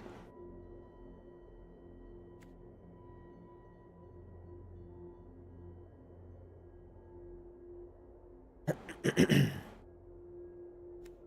don't think I'm playing any of these cards, so let's just take the Hindering Light just to have it.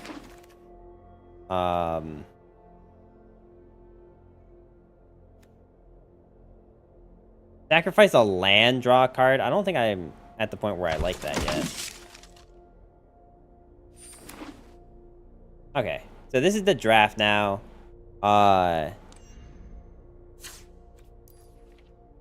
Let's take out all the black.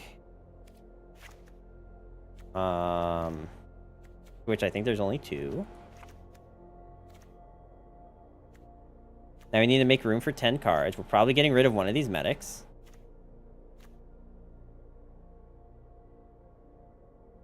Let's get rid of Hindering Light.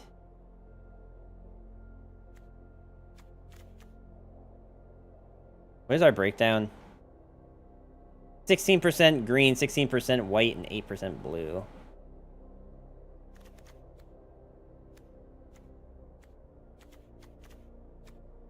No, wait, those are our draw chances. That's not the percentage of the deck that has those. Okay.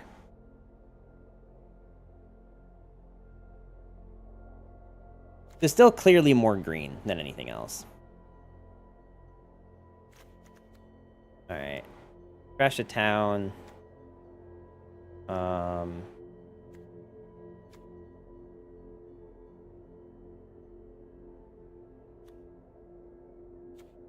Let's count how many mounts we have. We've got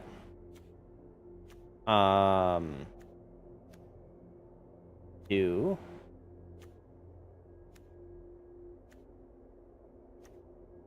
3. 4. 5. 6.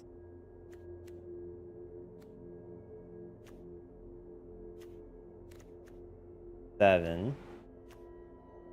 We have 7.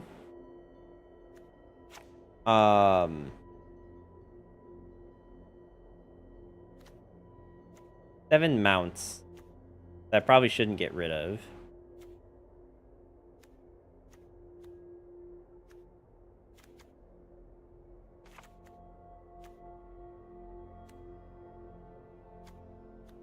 I do have a lot of, like, good 2-drops. I don't actually need Outlaw Medic.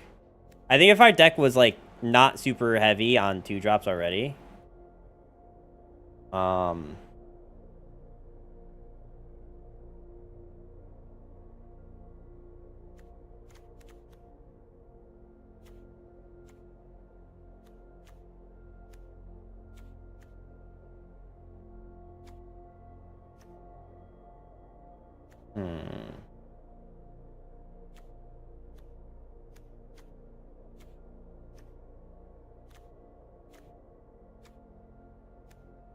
I mean, I do want, like, a good amount of, like, cards for plotting with the Make Your Own Luck.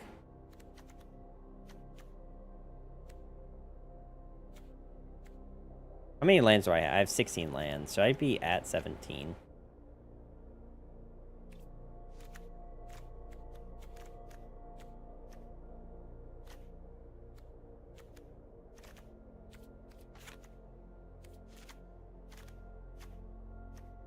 Like, I have things that give me more green mana, right? Yeah.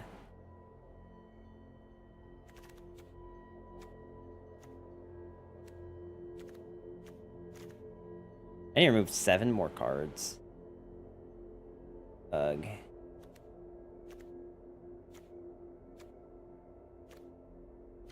Well, I probably don't need Dance of the Tumbleweed. Even though it is a 3 mana, get more mana. We'll take it out for now. And we'll see if we want it back in.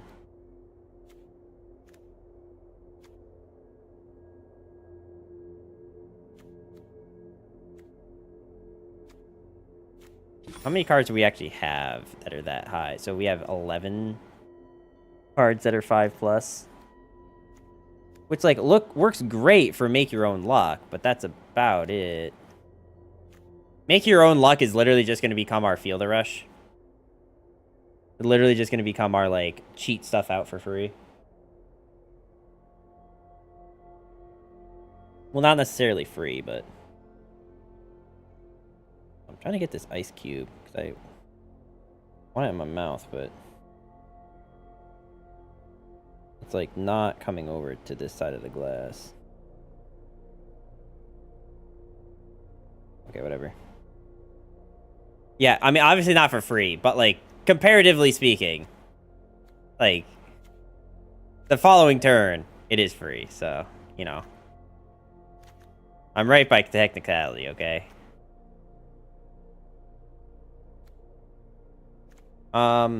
Okay. The problem is that, like, the cards that are, like, bad that I could take out are, like, the removal spells we were talking about. You only have 4 cards that cost more. You mean units? Oh, no, you mean these things. Yeah, but, like, costing the same is, like, also kind of good.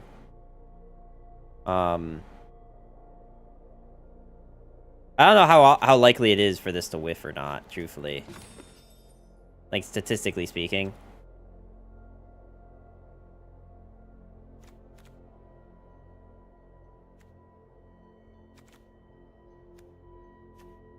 I feel like I should, be taking out, like, some of the, like, white stuff.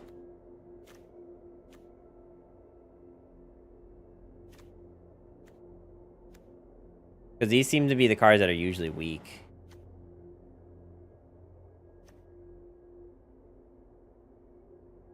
Divine Intervention.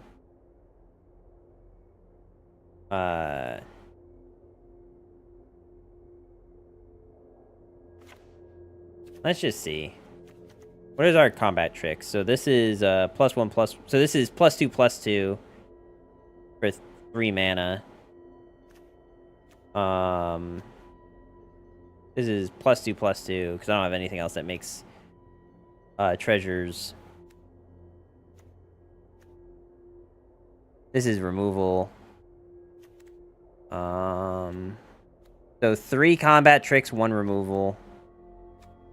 And it's kind of not like really that situational.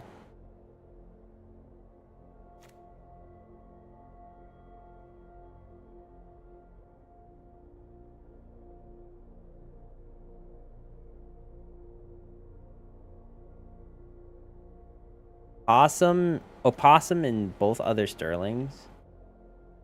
You're talking about these things? Just get rid of these? I guess, like, Make Your Own Luck doesn't have to be, like, a,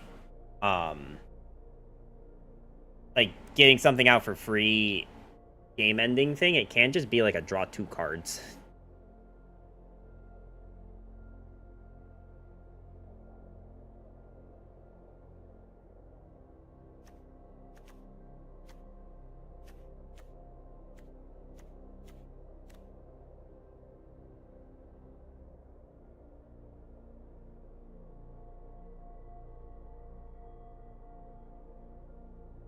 Did I say something wrong? I wouldn't be surprised. Mods? What happened? What happened, Seabass? What do we need mods for?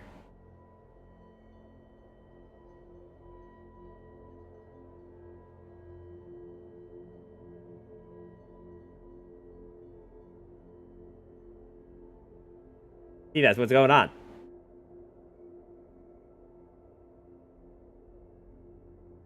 I keep trying to say.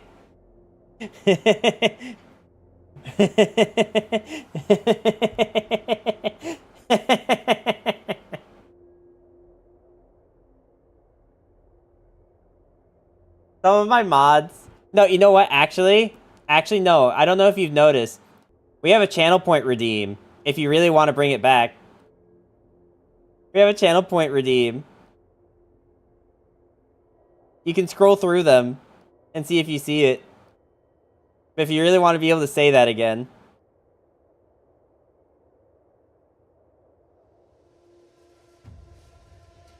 We had a wee bit of a problem in this stream where people kept coming into this stream and just making a D's nuts joke. So I had to take matters into my own hand and just ban the words D's and the word nuts. So if you really want to make that kind of joke, you're gonna have to pay the price and get it unbanned.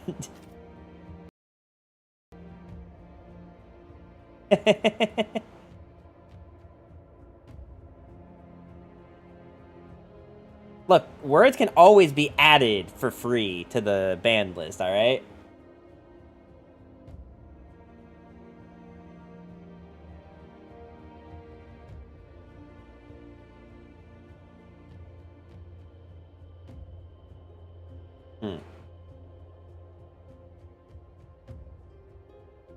That was exactly why I wanted to try to get that earlier. The ice cube that I was talking about that I was trying to get in my mouth is Snuts banned. I mean, not currently, but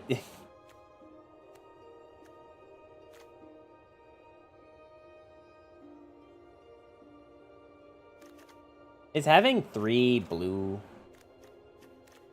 I think it's technically 4 blue. Technically 5 blue if you want to count conduit.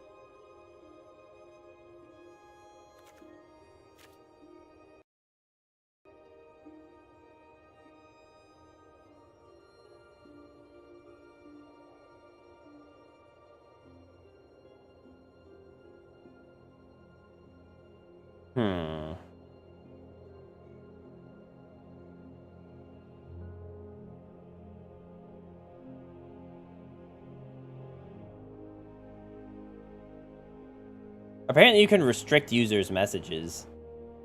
I'm just looking through all the commands that I can type into chat, and apparently some of them are like, I can give people VIP, I can warn people.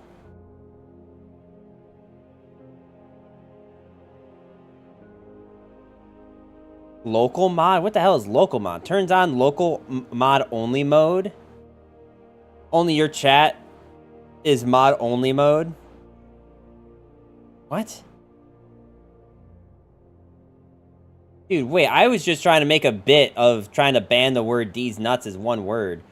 But now I'm like looking through all the possible commands for Twitch, and I didn't even realize half of these existed. Apparently /clip lets you create a clip and title it. Huh. Alright, well, the more you know. Alright, I need to finish this draft. Oh god, why is it purple now?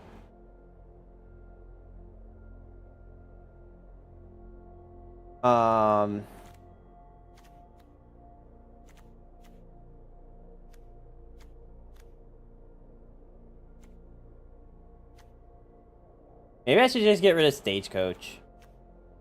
Or at the very least one of them.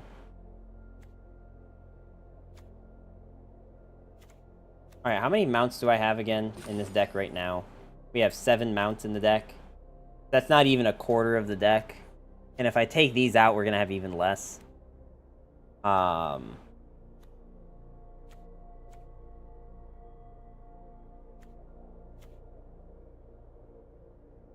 Did you ban the emoji? I guess we did not ban the emoji, no. Is this a different draft? No, this is the same draft that you were watching earlier. I haven't finished it yet because this one's actually kind of complicated.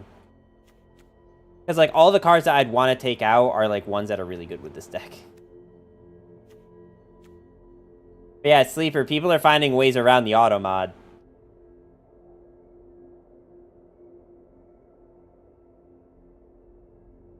I don't want to take out anything. Prairie Dog really isn't doing anything for us, though. And I feel like it feels really bad, but I think we have to get rid of Prairie Dog and just like make this deck like mostly mounts. Unless I include different variants of the word.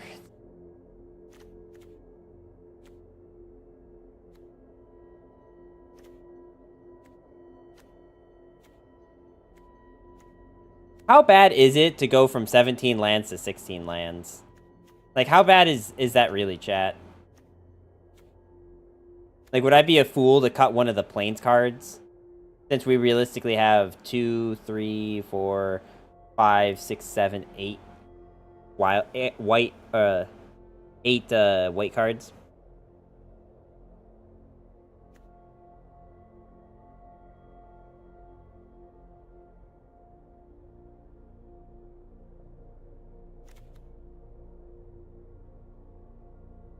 I don't know if the 2 Trash the Town is worth it. It's a pretty good card, but I don't know if 2. Okay. That's fair.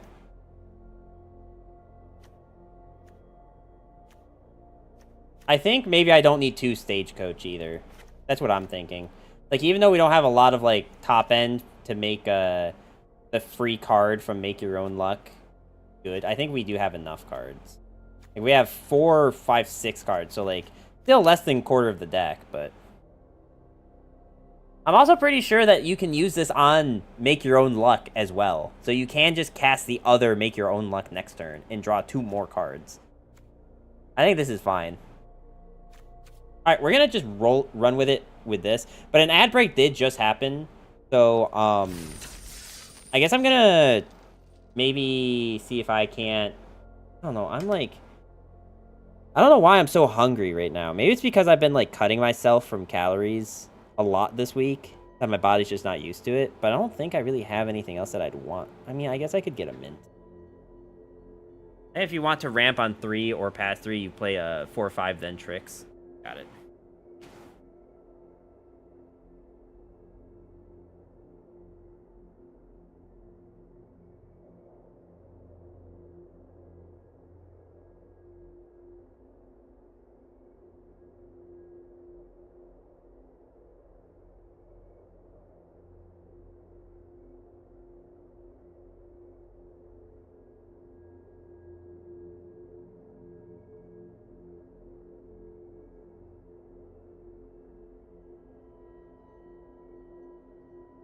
Okay. We're back. Ad break is over. Let's roll with it. Much for this set other than Coach and Shepherd, so Possum is meh. Yeah.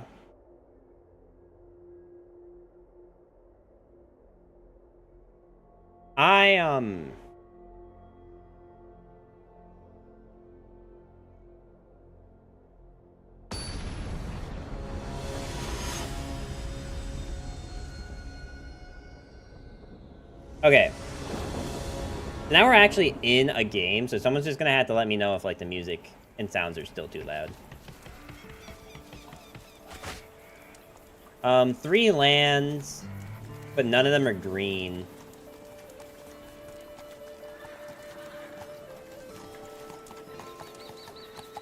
That doesn't exactly bode well for me.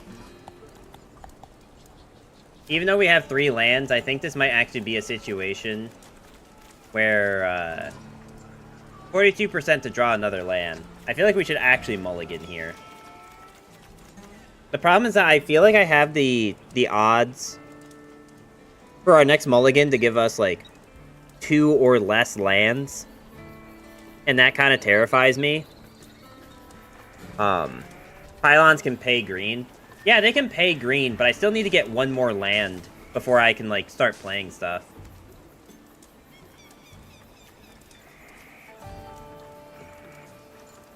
If you hit 1. Alright, opponent's going first. So we have, like, 3 turns to draw into green. So let's keep. We have 3 turns to find another green land. You think mulligan?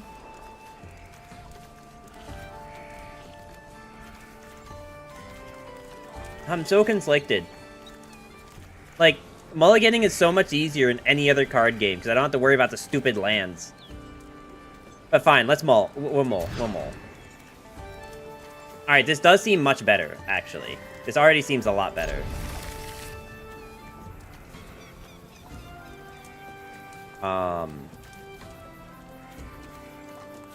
Let's get rid of Gold Rush, I guess. And it's not discarding, it's just putting it on the bottom of the library, right?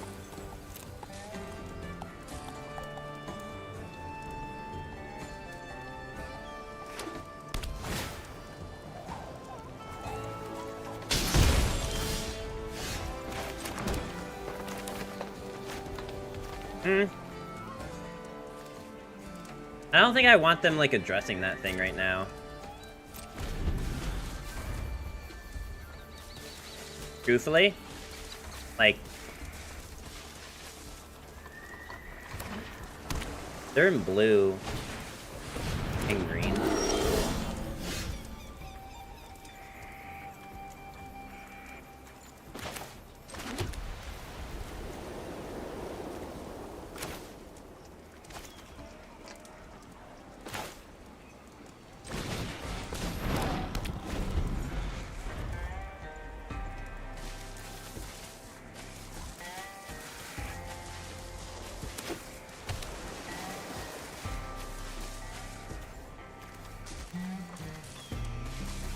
I think it'd be really sad if I end up in a situation where I'm not drawing more land.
Damn, how many cards can you plot at once? I thought you could only have one thing plotted at a time. So I guess I'm being proven very wrong. This plot mechanic is starting to look really good. I did not understand the mechanics of this keyword. This is seeming really, really good when you can just do this.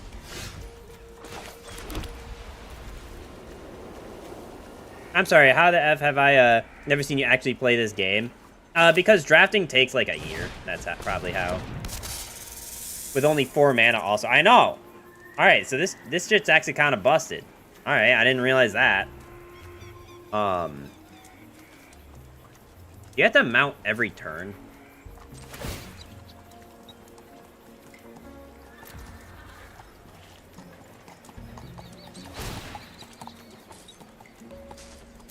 Brother lives in the deck builder, basically.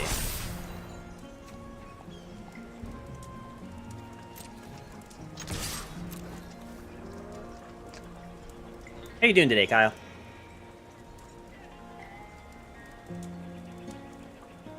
Plotting keeper.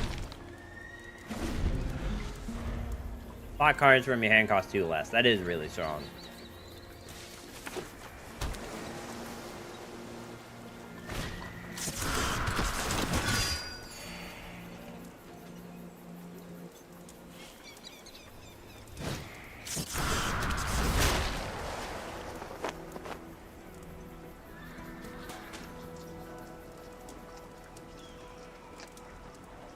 Well,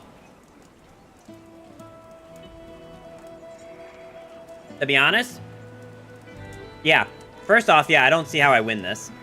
Second off, this is definitely putting into perspective that I think I could have absolutely won a draft with that other card, I feel like I should just kill this, right? Even though like I don't have good trades here. Otherwise, this thing keeps letting him plot cards. And I don't really have a better way to get rid of it. I don't know, the problem is I just... Like... Here's the thing, right? Like, I have nothing else.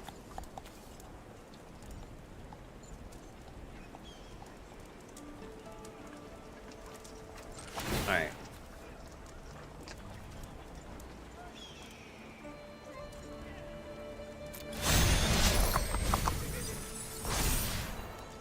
Oh, what do we discard?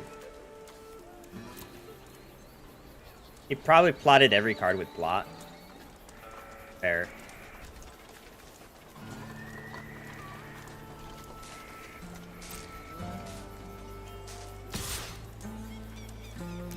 I can't really attack. I was really hoping that this thing would get to like 6/6 or something. So I could at least get rid of this. But no, I can't. Unfortunate.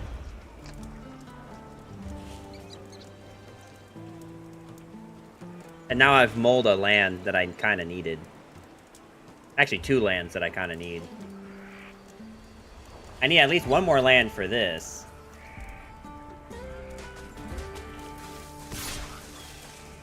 But yeah, I don't... I mean, like, to be honest, I don't know if much of my decisions would make a difference at this point. Because I am just dead here. I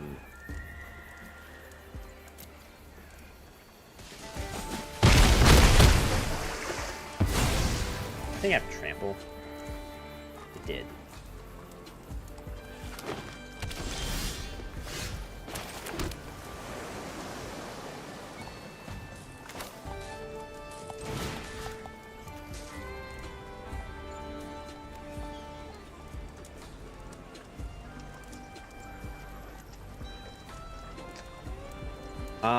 I should probably get rid of the 6/6, right?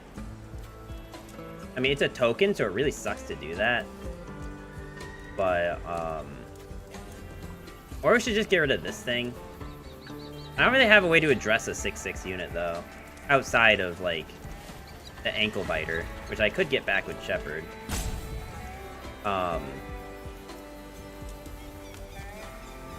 Yeah. Wait, why can't I target it? Non-land permanent. Wait.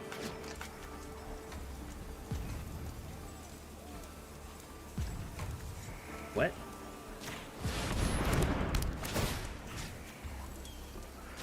Okay. I didn't understand what was happening there.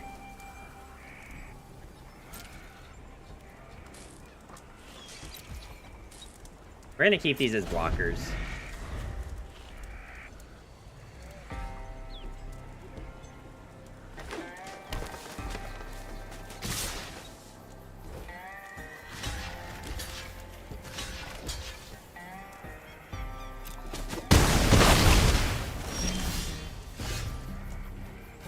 Alright, we need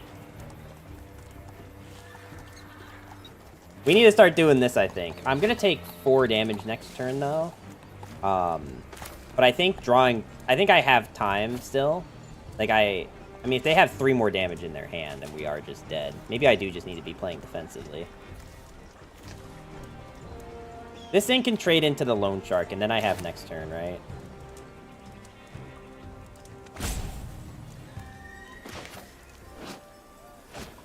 Oh, wait, I could play the Pegasus.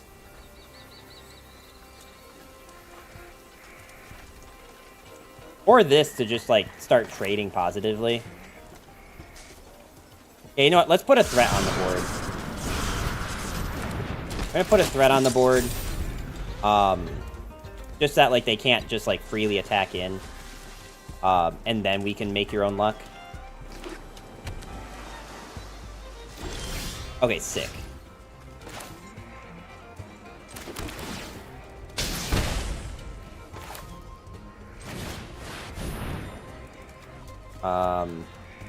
So we should definitely, this thing to exile.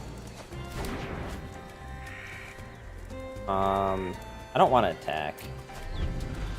Might as well just wait till this thing comes on the board.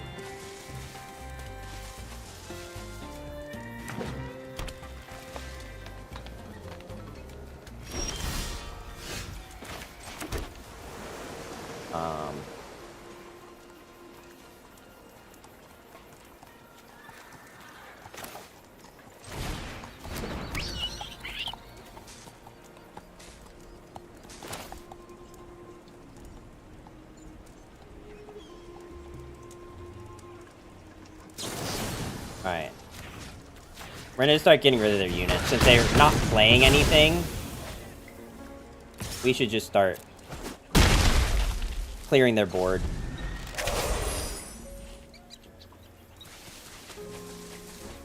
I mean, this is a Ward 3 unit. They need a lot of mana to get rid of this. Which they do have a lot of, but... Man, maybe we can actually come back. That one turn was looking really scary, but opponent just, like, didn't have anything to do.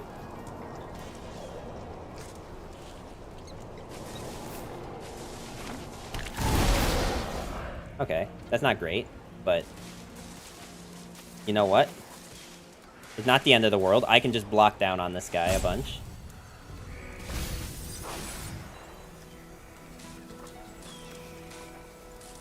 What would I want to get back? Oh, probably the ankle biter, right?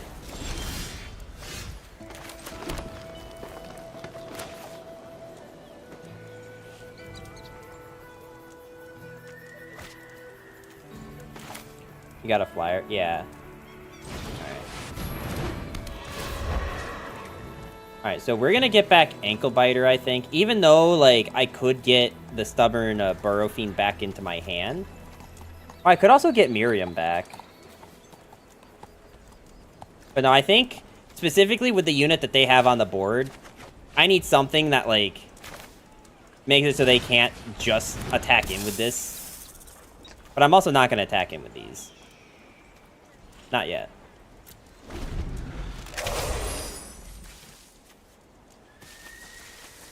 Obviously, if they give this thing trample, I'm kind of at SOL anyway. Like, I'd have to block with this to not be dead to trample.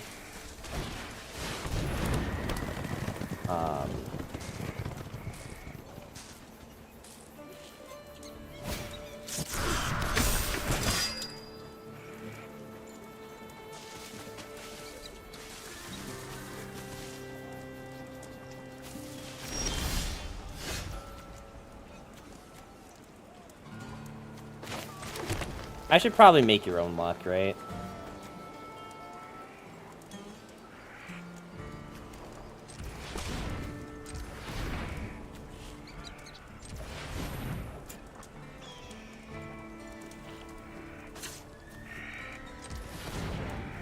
That's 4 mana. I need 1 more.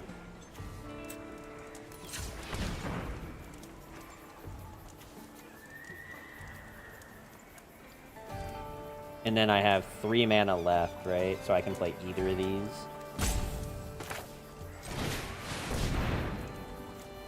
I mean, playing him for free seems really... Oh, wait, no. Wait, yeah. No, we make this, and we draw these 2. And then we just play this, right? Actually, wait, can I even play this?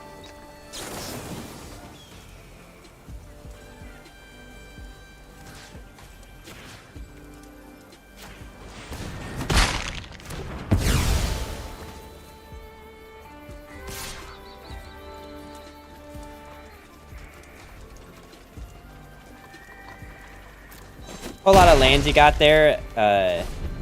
Yeah. We did very much kind of make a comeback. I only have 1 desert though, but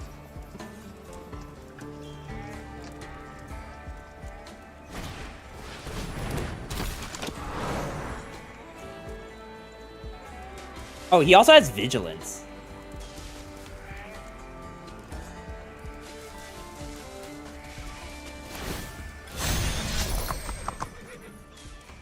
Well, this is each other creature you control.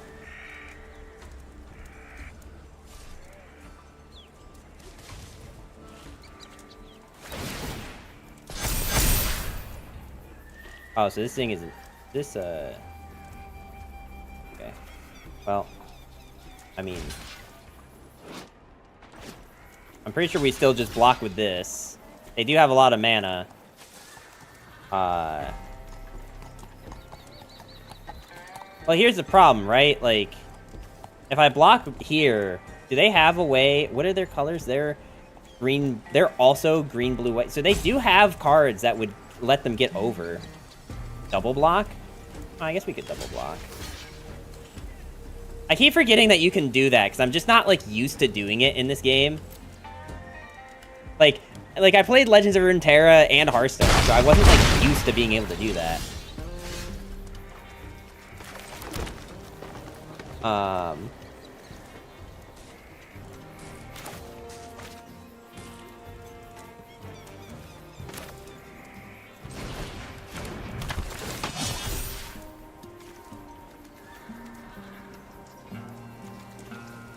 It took me a long time to think of multi-blocking. Yeah. Alright, we're gonna take a desert. Nice, we'll take, this desert. No, we'll take the one that deals damage, I guess.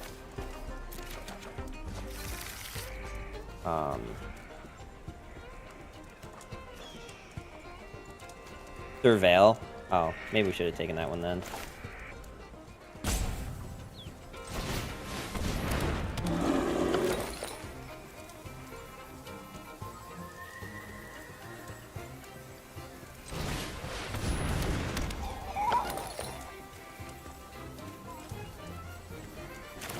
I mean, I might as well just, play this too. I don't need to saddle anything, because these things can't attack anyway. We're gonna attack in with both of these.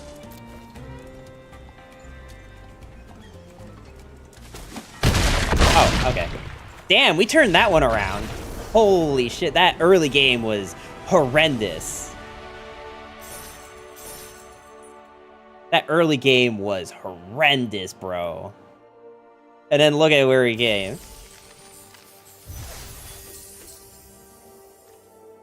GG, thank you, thank you. Man, I think the double block actually won us that game. The double block? So the double block paired with the 2-for-1, like the thing that lets you target 2 things to strike. Those two decisions won us that game. Almost literally. Okay, so 4 lands, and we actually have, like, decent units. We have playable units, let's put it that way. I think this is fine. We have a 39% chance to draw more lands, and we're going first. I think we can keep this many lands, personally. I don't know, like, someone tell me the statistics if, like, keeping 4 lands is actually a good thing.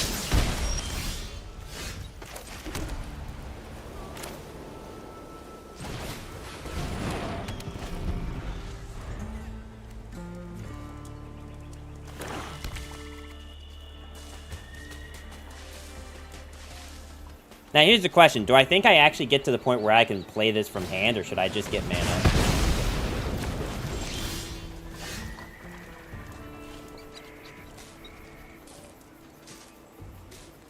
The number of excess damage dealt. Very optimistic. How is this even dealing more? Oh, X. Okay. Watch there be a second one.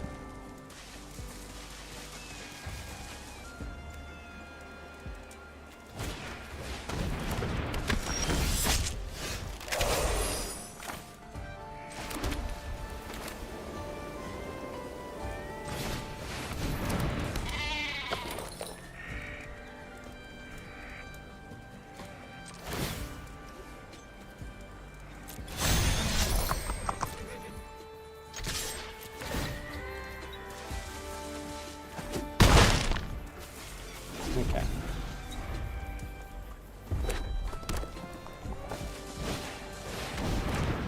A legendary creature. Whenever one or more token enters the battlefield under your control, 1/1 black vampire token with lifelink. Interesting.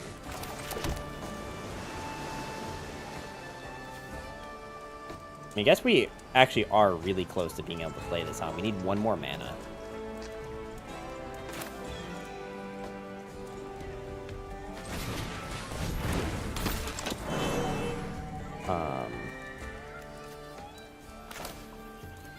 Why didn't that dude attack you? So, I mean, I guess he could have with this. Just dealt 1 damage.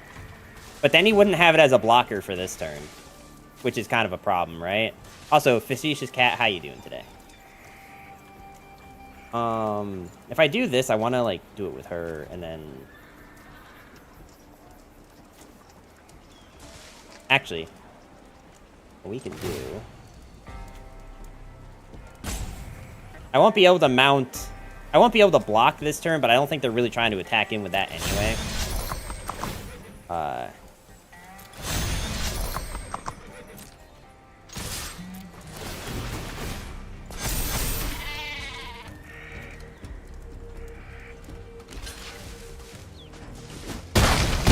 They actually sacked in for that.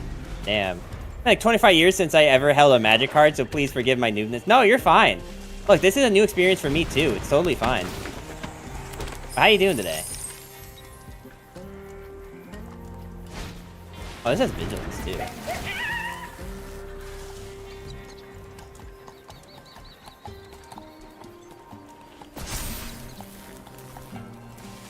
Why'd you give haste to this and not the thing with trample?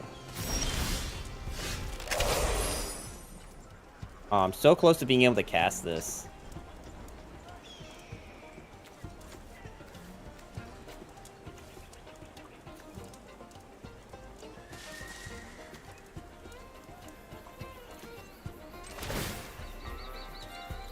Doing good. Sleepy, though. Warm summer nights are so relaxing. Yes. Wait,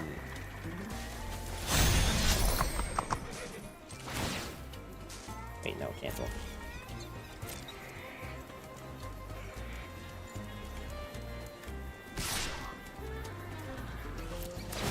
I mean, it literally has Vigilance, and it's just going to keep growing.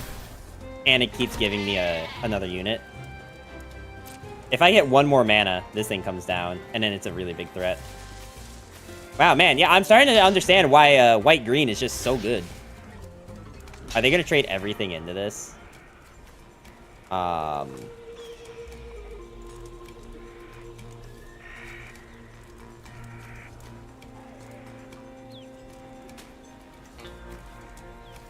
so how does my damage work? I'm only going to deal 5 total. Which means I actually need to, like, make sure I kill things. So maybe we should do it in this order. This, and then this thing kills us. And we won't kill it in return, if I'm understanding how the order here works correctly. They have no mana, so they can't, like, buff anything. But this will guarantee a kill. Like, if I did it the other way, I'm only putting 1 damage on this, right?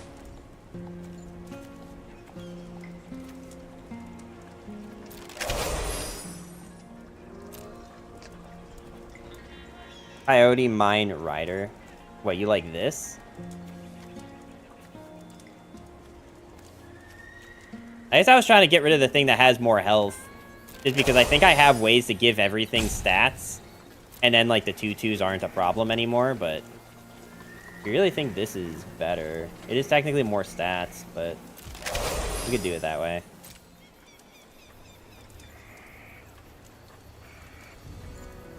What could they have for 0 mana? Oh, sacrifice this. To add 1 of any color, and then they have a 1 mana combat trick, maybe?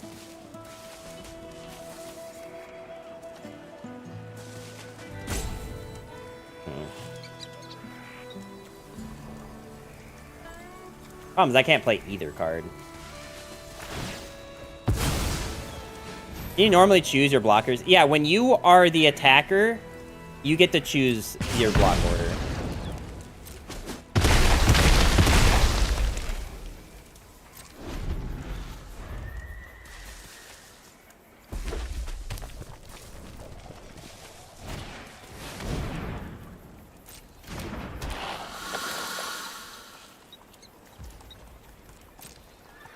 I just need to draw 1 more mana.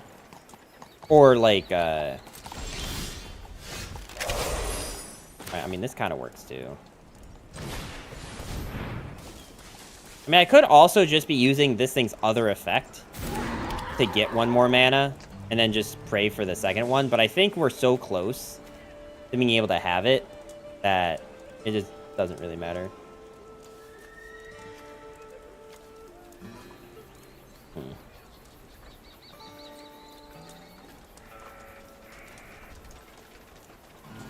Do I want to just start milling? I don't think so, right?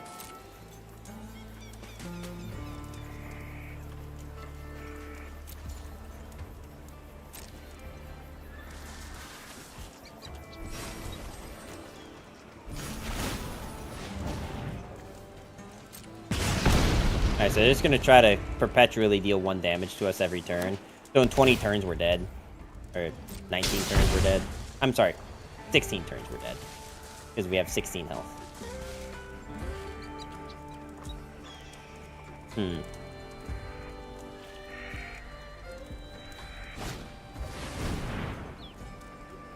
Okay. Scorching shot on that. Interesting.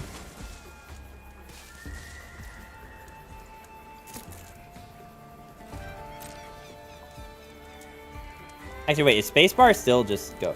Is your Nexus dude Apocalypse from Marvel? No, he does look like that, though, doesn't he? But no, I don't think that's what it's supposed to be.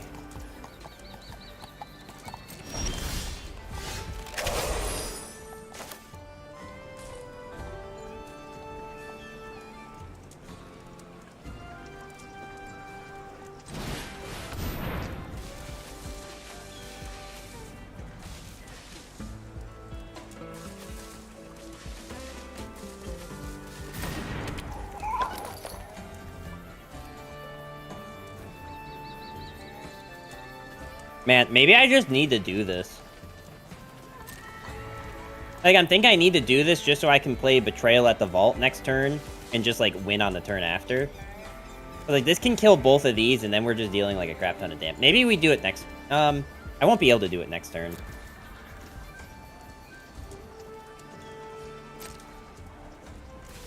But I guess they're not really doing anything threatening either. Nor can they, really.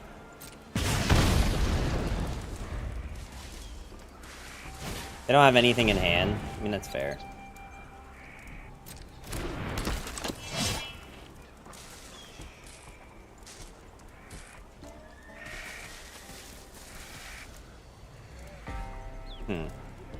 They probably wanted to use Gilla, right? We do have to attack in with it for that to matter.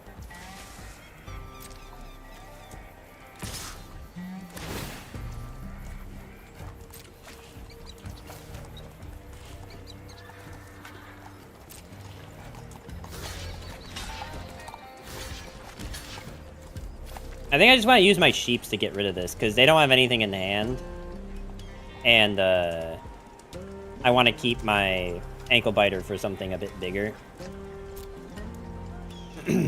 Rodeo Pyromancer, is quite a thematic, shift from the Magic I remember. Oh, yeah, no. This whole set is pretty busted.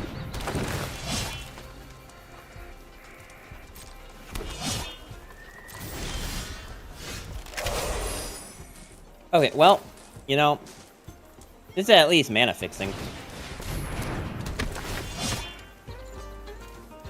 Alright, we need to surveil.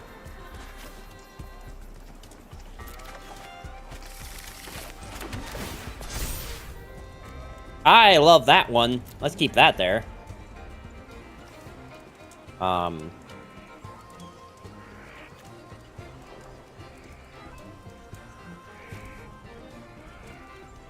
So he will become a 4/5. And I think I don't want to saddle my ankle biter. I think I want to saddle this thing. Because ankle biter can block any of these things for free.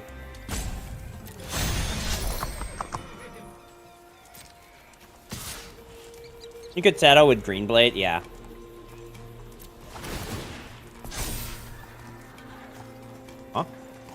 Wait, what am I doing? Oh. I can return it. Wait, that's sick. I can return it to my hand. And then just get another land next turn. Wait, that's Pog. Wait, yeah, we just do that. Oh, this is sick. We're dealing 5 damage, right? Yeah. So we can leave the 1/1. Oh, wait, hang on. This is 4. Okay. We actually have to do it this way. Because, we have to do it this way. Because I'm only going to deal 5 damage. So we should get rid of as many things as possible and then just keep the prickly pear.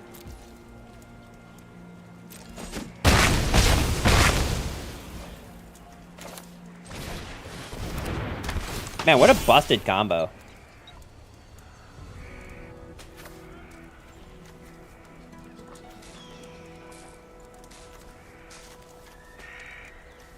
I want the one that gives blue mana. The problem is that I'm not gonna get make your own rules or make your own luck because we've shuffled twice now. But I do think this is still better because then we get to play these busted cards.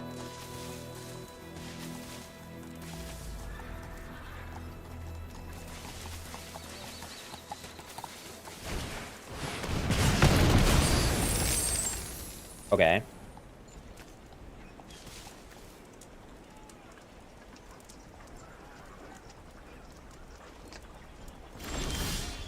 No, I think there was 40 in the deck.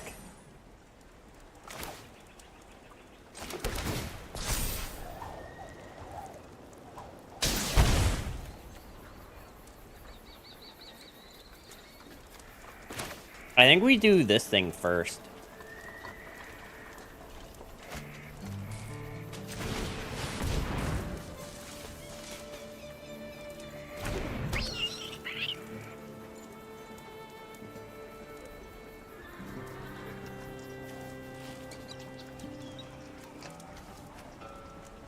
This place Sunken Temple? Ah, yes, of course.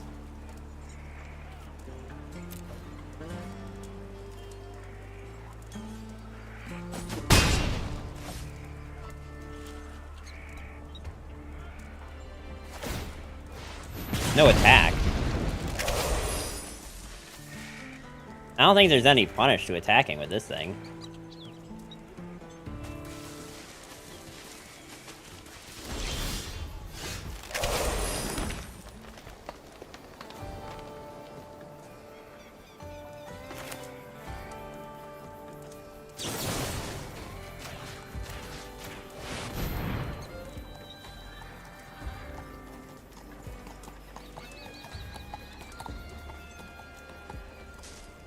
In retrospect, probably should have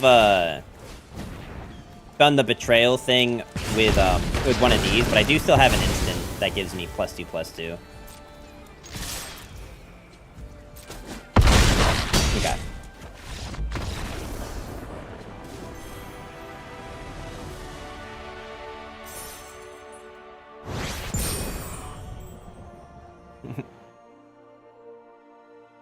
Why my autocorrect's so friggin' dumb? No, it's fine, dude. No problem. GG, thank you. See, I'm not like a total card game noob. There's just like magic mechanics that I don't inherently understand. Like, or just like forget about. Like, truthfully, I always forget about double blocking. It's so hard for me to remember to double block. Veggie doubt. Alright, once again, 4 lands, 2 playable cards. And we're going first. This seems fine. Gives us, like, 4 turns to actually find, like, more things to do.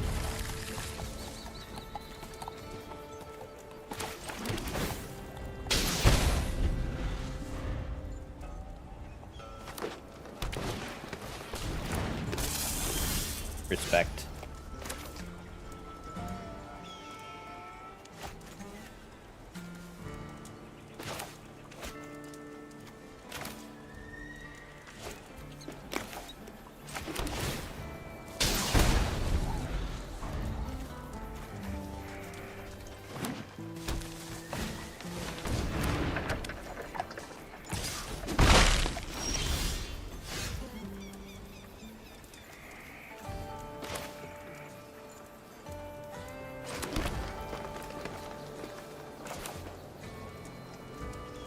our timing on this is a little funky. But I did want to get my, like, deserts out early enough to where, like, their turn kind of doesn't matter.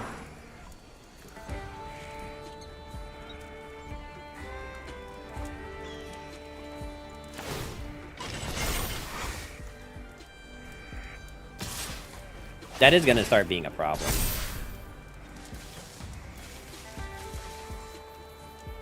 But we're just taking that. I didn't really have a mana for this. But next turn we will.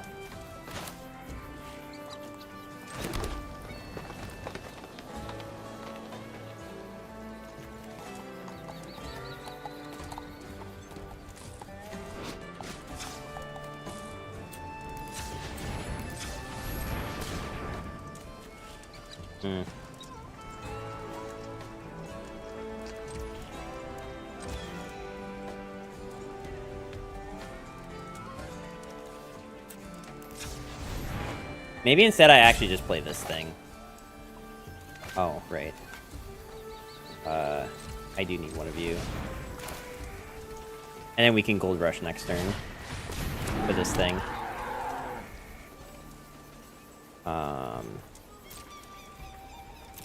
We're not going to bother attacking. Even though I get the first strike. I want to save to be able to get rid of this thing. Although I don't know why it still shows it at a 3/3.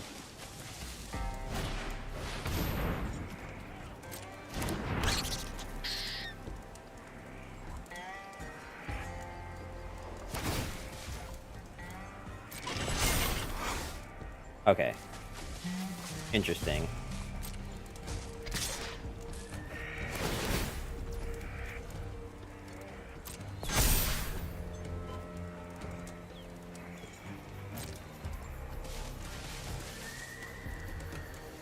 Why is that one unit hiding out in the back somewhere? So this is a vehicle. Vehicles can't attack unless there's a crew, I guess.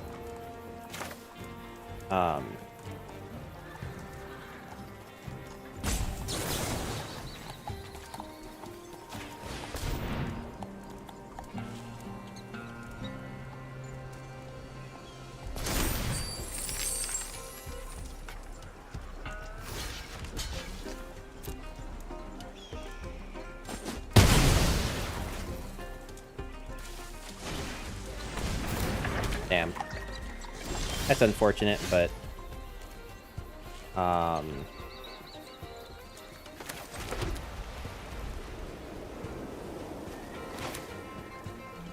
Also, this just got really good for me.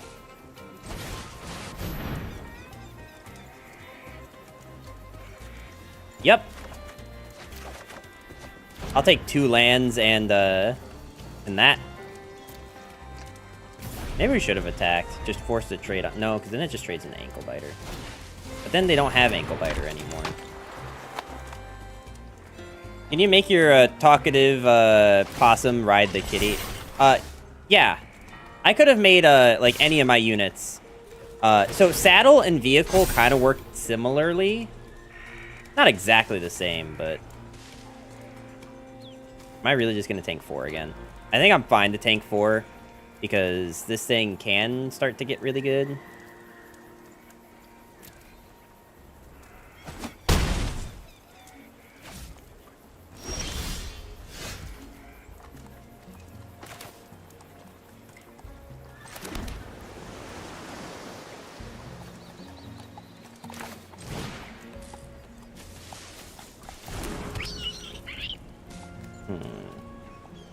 So this needs a green and a blue. This needs a white.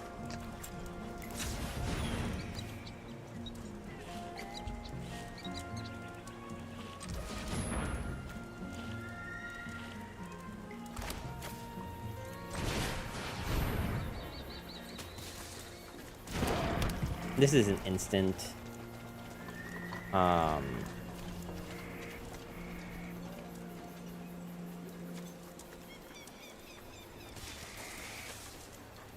I guess what I can do is I can saddle this thing.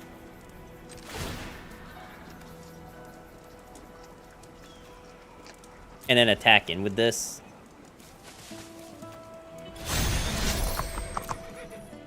I probably wouldn't use fight. Oh, damn it. Well, I mean, that's fine, but it just sucks that this thing is a 3. Let's not do that.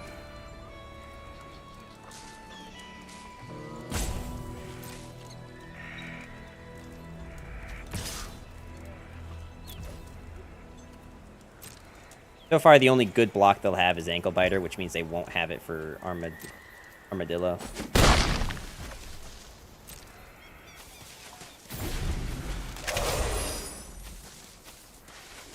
And Armadillo can get rid of this thing.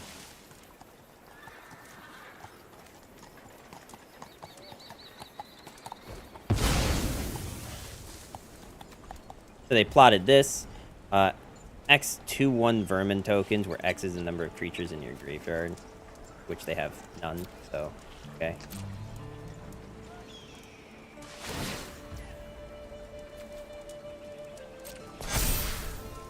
I think we're gonna... Oh, okay. Never mind.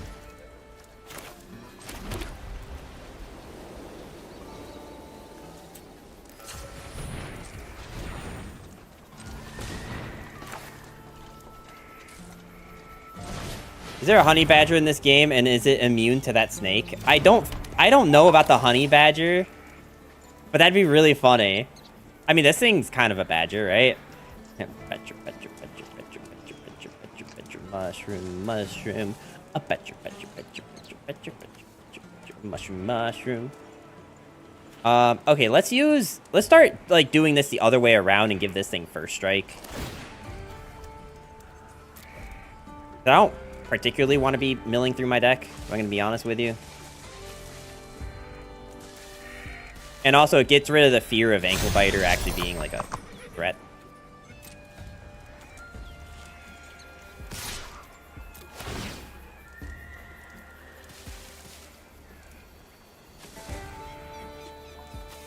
One mana white card, what could they possibly have? Deal 2 damage to attacking creature.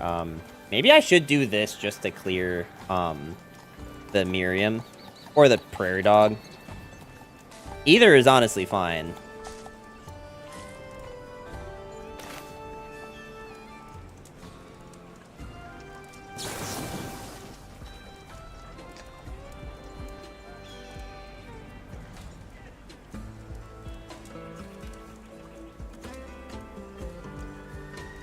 Unless I want to cancel this.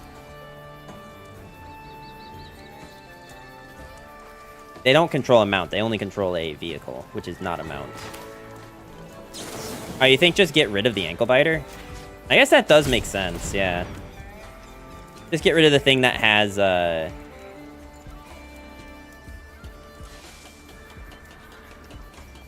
Yeah, I like it.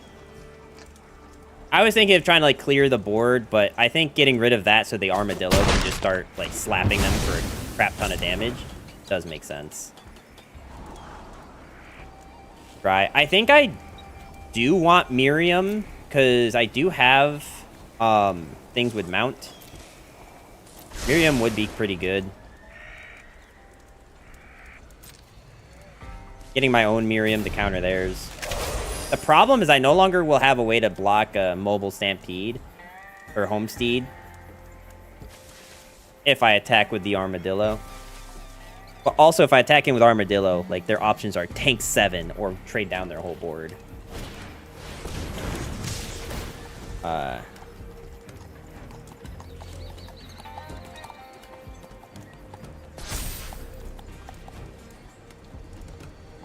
Tap target creature defending player controls. That's pretty brutal.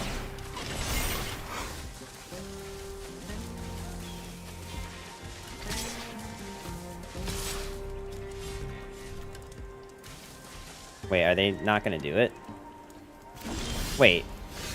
But doesn't that... It doesn't... Okay.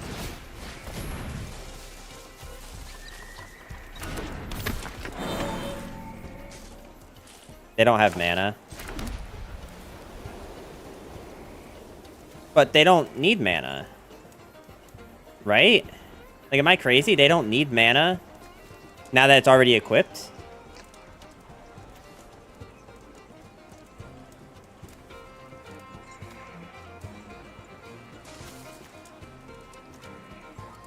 For ward? Oh! Oh! Because they still need to use ward on this thing. Oh, you're right. Wait, that's so funny. Okay. Well, then I guess we do just start, like, doing this, huh? I should probably saddle this thing. Unless I want to saddle with this and start making it bigger. Because we do now have 2 units. At least, so this will be a 4-4. So it will trade into one of these things. Nah, let's do this. Because this can at least block the Miriam if they do try to attack in with it. I really want to attack in with this Armadillo. I think I kind of have to. I need to start, like, they do get a pretty good attack next turn, though. But we're dealing, like, 11 damage. So they get, what will this be? This will be, I think, 5. This will be 5, so it will be at 10, 11. But I still have a blocker. So, like, this isn't just hitting us for free.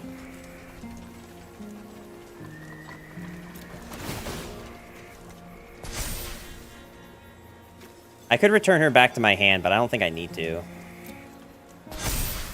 I don't really get anything from re-summoning her each turn. Barring them getting some random card that gives them trample. Like, we are good. And even then, they need to have trample and then also a way to deal more damage.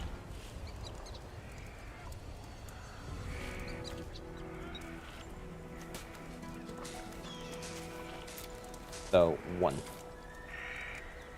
They get 1 2/2 token if they play this card. Lifelink. Okay, they heal by 1. But, oh wait, this has lifelink. Oh, that's kind of wild. But still,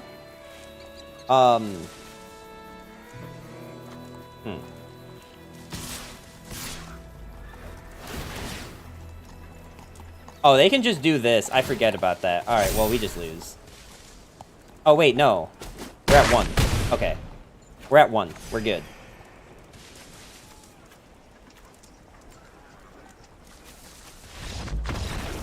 We're at 1, but I think they just saw that they still lose. Damn, okay. That was sick. I don't know... Wait, did you have fun this match? Sure. Yeah, I had fun, I guess. Huh. I wonder if they could have won that turn. They played the land. Did the land screw them? Because the Prairie Dog is like... Wait, don't we have the Prairie Dog? If you haven't cast a spell from your hand this turn. Okay, so that only gives it to them at the end of the turn. So no, they could not have killed from that. Okay. I want to get it to at least here. They should have a confused face also. Yeah, I know. Like, this set is, like, prime for, like, a bunch of, like, the fun memes. But here we are. Memeless. Also, guys, I want you guys to know that I cleaned most of the stuff behind us. So now when I go full screen and turn on all the lights on the figurines, it doesn't look like a dusty mess back there. Because, man, was that making me a little self-conscious. Perhaps they didn't math. Yeah, I mean, I think they were thinking that they got the +1/+1 from that thing earlier. Alright, we have exactly 1 land. We have to mulligan. Alright, this is better.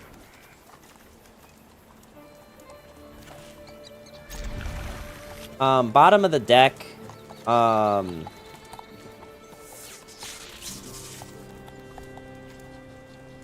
I don't want to put any of these on the bottom of the deck. But I guess probably putting one of the planes. And then, because, like, these 2 cards still let us have 3 mana, right? Because this thing ends up becoming mana. I think this is fine. We have, like, we have a few turns to find more. Yeah. Sure, let's develop Ankle Biter. I'm not sure if developing Ankle Biter on turn 1 is actually a good play. Just because they could just have, like, really early removal. What is this card back? Oh my god. I love it. You know what? No, let's get... Let's get Miriam down.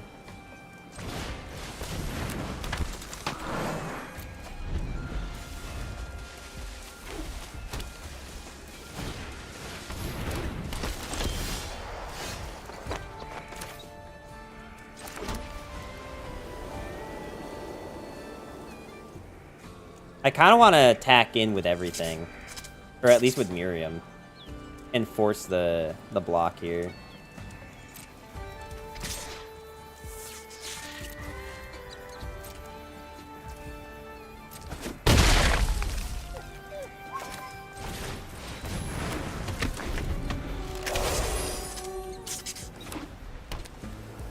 They are also white-green, so... I kind of know what we should be getting ourselves into here.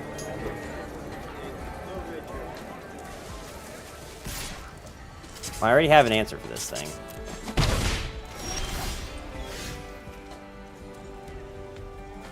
Alright, so we could do this. 2 1/1 tokens.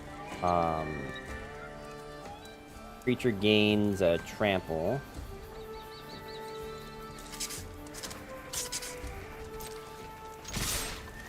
Alright, let's attack in with both of these, and then just Ankle Biter will just be our defense.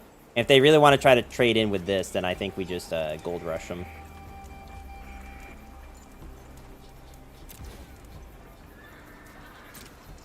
Honestly, with either of these, we Gold Rush. Or I should Trash the Town. No, because Trash the Town's a bit more versatile. This is literally just a buff.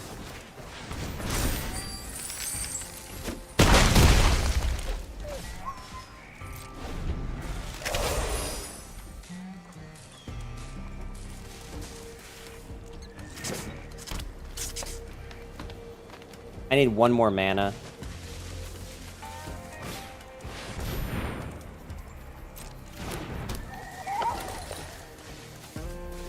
I could technically use this next turn. Actually, wait. I think I can play this next turn. I think I'm okay with them gaining 1 health.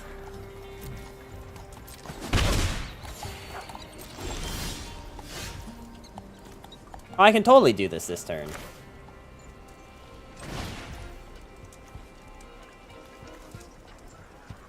Alright, so boom.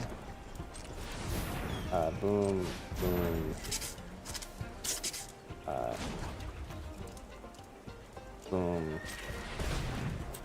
And then this needs to be blue.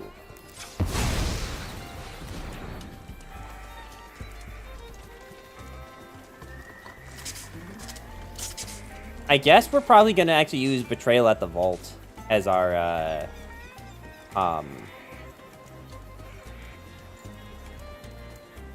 our thing to exile. Because this is, like, playable next turn. And we get a land.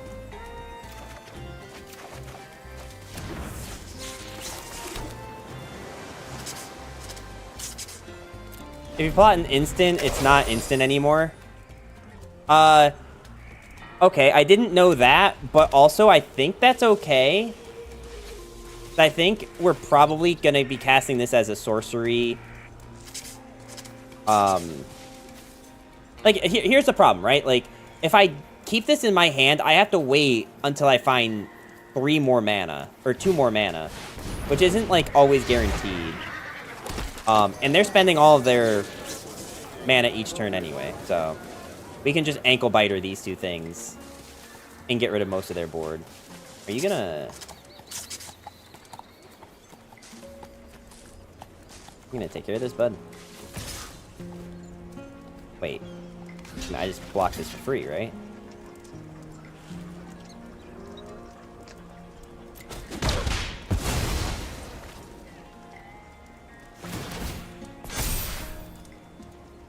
I don't know if they understand how Betrayal at the Vault works.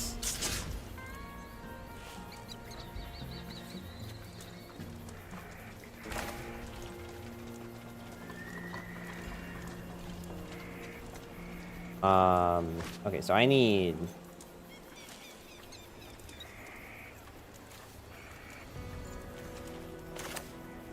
Alright, let's get our Ohm Possum down. And then we'll use Betrayal at the vault to get rid of both of these. That doesn't matter. We could use this Decisive Strike to get rid of this. I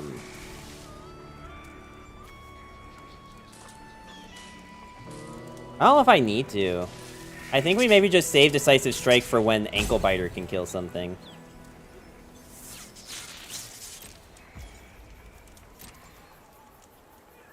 Yeah, I'm not attacking.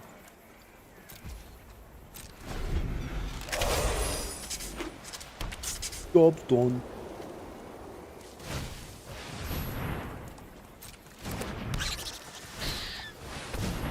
Okay. They have a lot of units, just like all the time.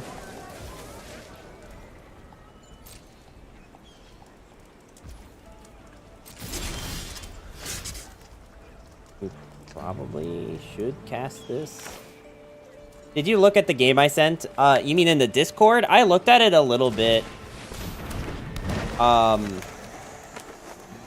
It did seem a little, like, sketchy for me to do a boot using, but okay, I think I should tap this thing and then use this if I need to cast a Denial. It kind of shorts us 1 mana, but I need to keep Ankle Biter up. Alright,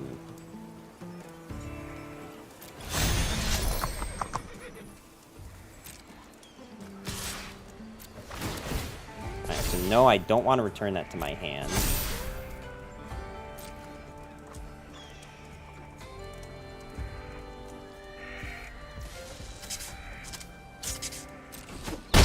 It's gonna tank the 5, okay. Can't use its ability yet anyway, yeah. Whenever attacks while saddled, create a 3/3 White Angel token. Wait, this card seems busted. What?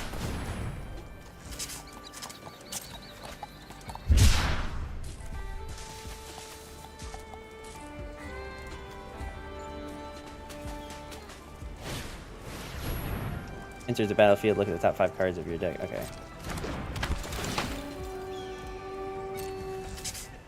Kill it. I do need to kill it. But I don't know if I need to do it this turn.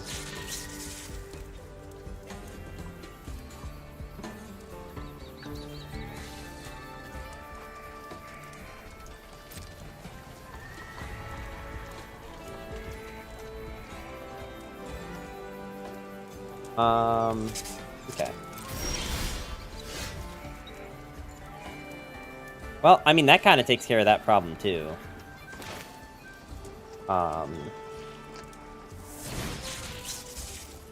Okay, so, right, I need to enhance this thing, right?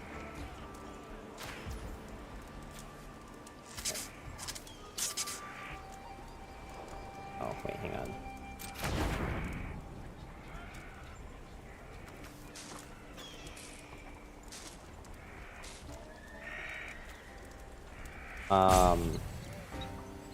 It has First Strike.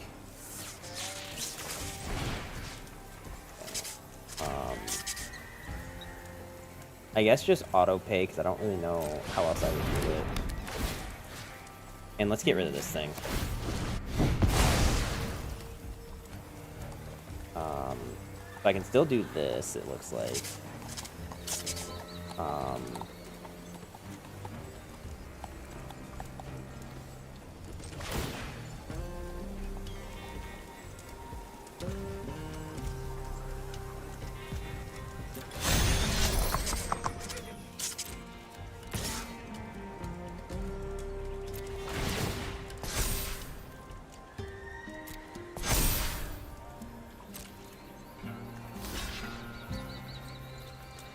Really wish I had Trample.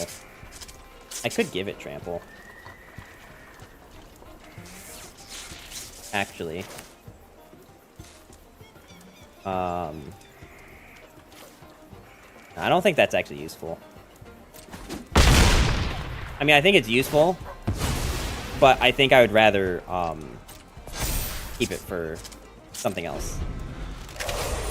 Like maybe when this thing gets a little bit bigger and can like OTK with the trample. As to where this lets me like as an instant, I think I can still do it with this, right? Can you use this ability? This looks like it's an ability you can use as an instant. Extra you control, put a 1/1 counter on it instead. Then it deals damage equal to its power to a creature. I feel like with that, I should use Denial.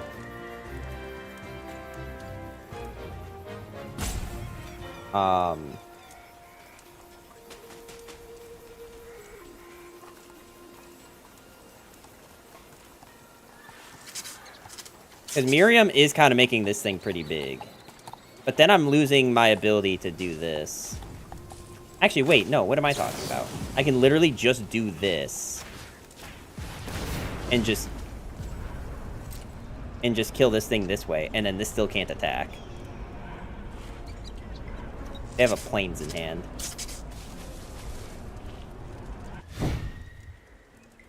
So this kills that, and then this does nothing.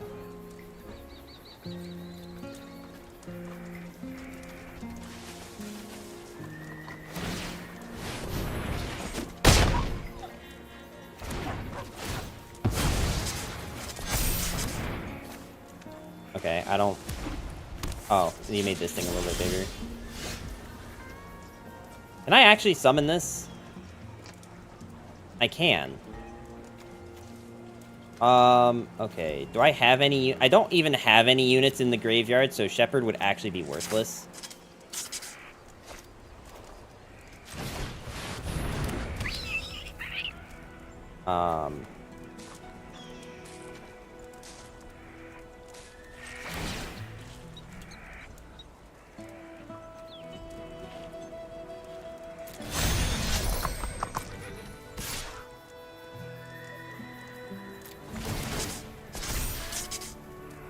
Decline.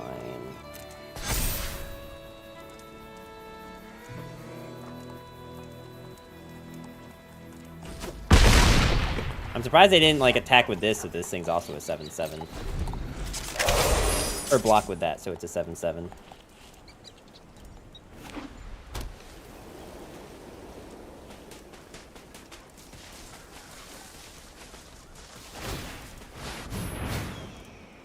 Okay. No.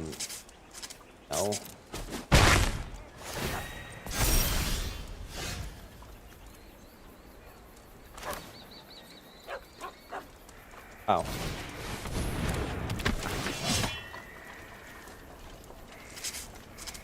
Do I have any more deserts? I do.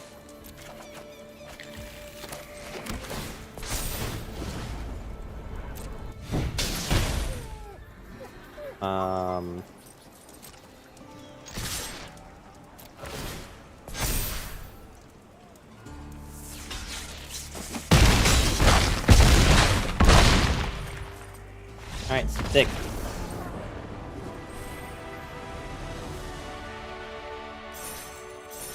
Dude, am I actually in gold? Damn. Is that good? I feel like when you can't lose ranks, it's really hard to determine if, like, hitting gold in a rank is actually, like, good or not.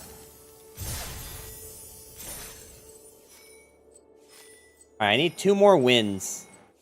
Minimum. But man, talk about how broken green-white is. Maybe I should just be drafting this every time. You know? Crazy potato.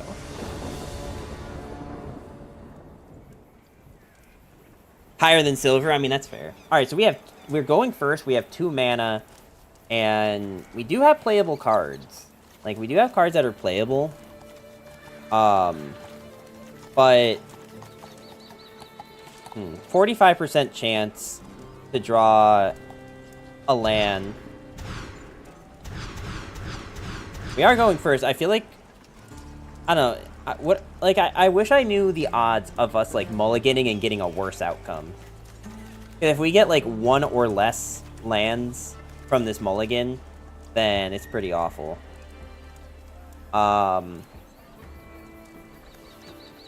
But can these 2 units carry me throughout the game? They kind of have to, right? You seen that opponent had other green-white cards that were really good also? Yeah. That's true, too. I feel like if this were me, I would keep this. But I think I need to start thinking a bit more abstract, and I need to mulligan. Because I don't think 2 lands is going to be enough to actually make anything happen. Let's mulligan. Alright, 3 lands? That seems good. The problem is that none of them are green, which is a bit of a problem. So we're probably putting Betrayal at the Vault. Because Betrayal of the Vault, ideally, we want to draw it from something else anyway. And we have cards that can shuffle the deck, so this won't stay at the bottom of the library forever.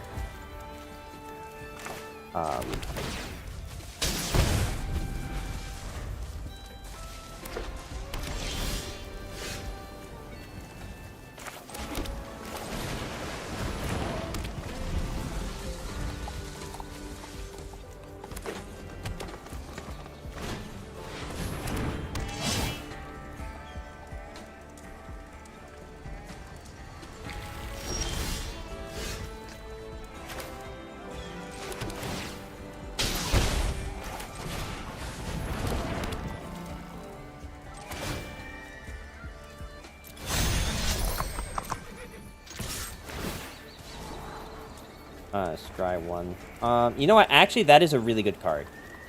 That lets us play Miriam.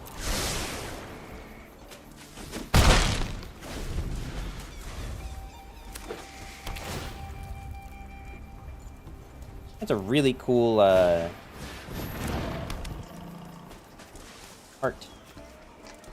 You can attack for 1.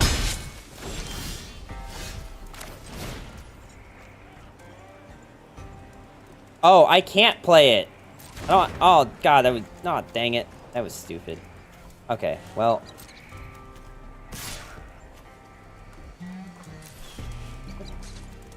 I wanted to use your effect.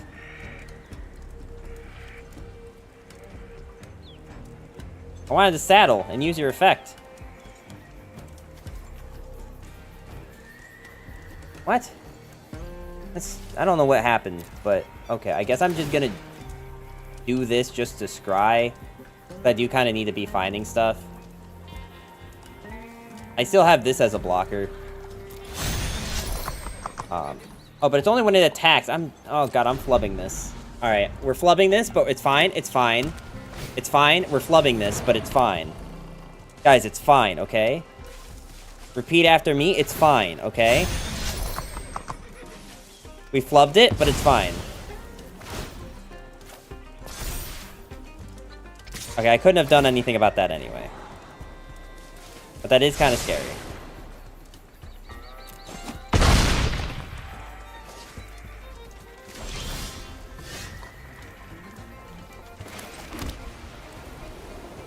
Okay.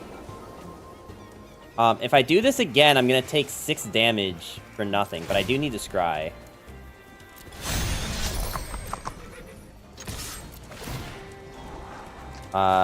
This needs to go to the bottom.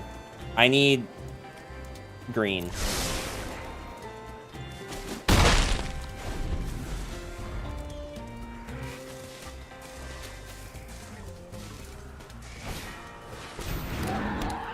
This might be the first game we lose.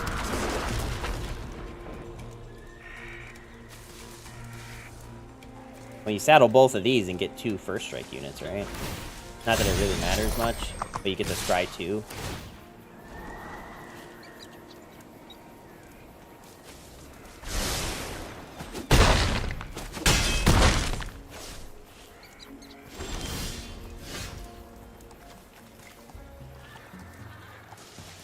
Cool.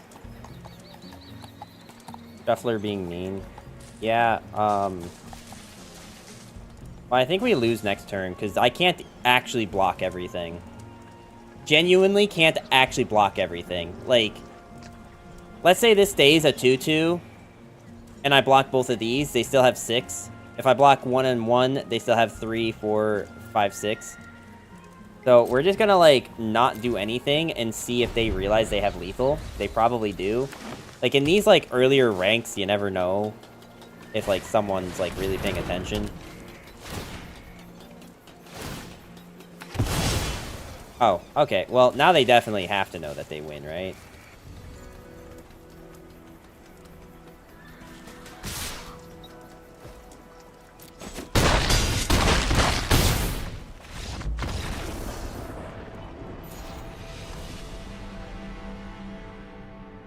That was 2 games, or 2, like, hands in a row where we mulliganed and we just, like, didn't have anything we could play.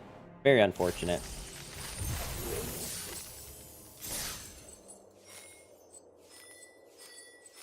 Okay, we can still win 2 games.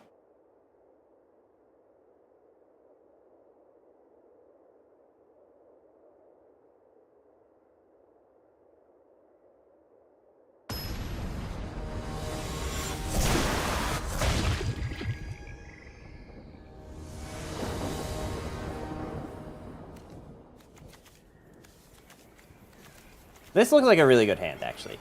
This looks like a super good hand. We're keeping this.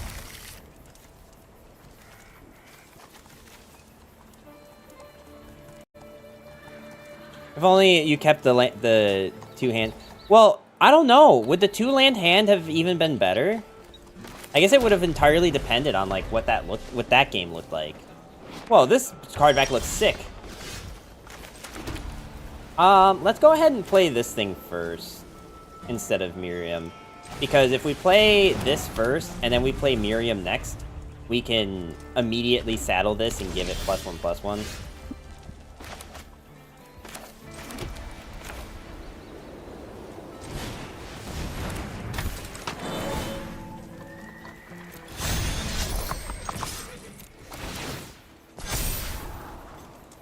We're gonna move that to the bottom. I don't need whatever that is. I realistically just need 1 more mana.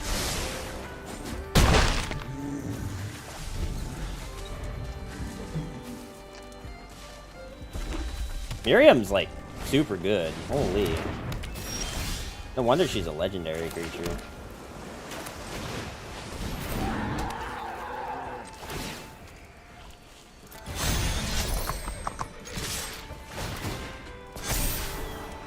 Let's keep that.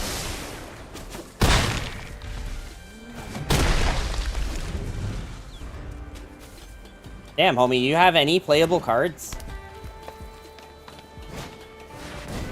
That's a playable card. At the beginning of your combat, other creatures you control with power 4 or greater gain trample and haste. So this thing can attack.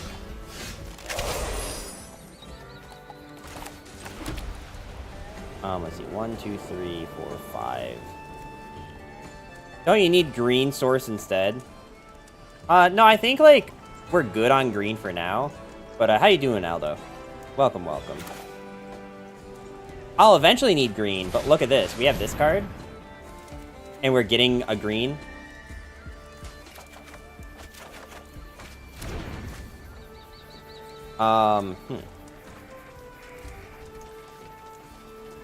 I mean, I might as well just attack him with everything, right? We have no cards in our discard, so we might as well do it this way.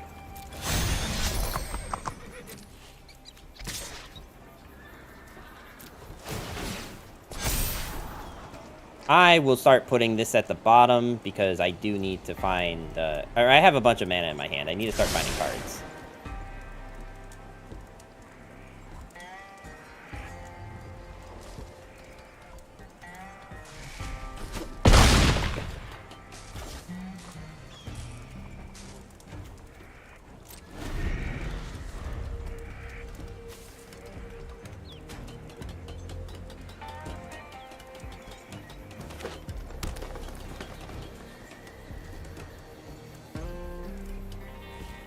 Cactus Folk Sure Shot? Wait. Oh, yeah, okay. I remember. This is the card that I thought... This is the card that I thought, looked like the toy soldiers from Toy Story. But Cactus Folk is such a great name. There's actually a lot of great lore in this. I kind of love it. My My point is that you don't want to keep the planes on top because you already have 5 mana for... No. What I'm saying is that,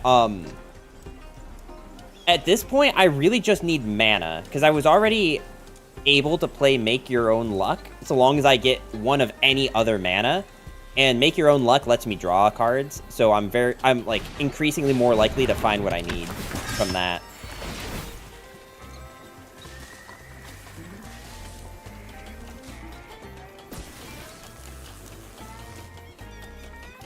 So even though I'd like to be able to play this, because I would need 1 more green, it's actually kind of fine.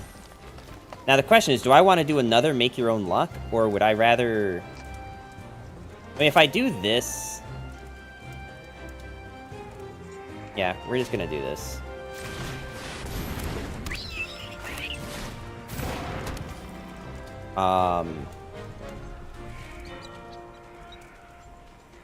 Okay, I mean, if they don't block this, they die. Do I want to just attack him with everything? They have no mana. If I attack him with everything, they can block this, and they can block this, but then they're still taking 5 damage here. Yeah, so I think we just attack him with everything. Oh, wait, hang on. I guess I can't really do that. That was a mistake.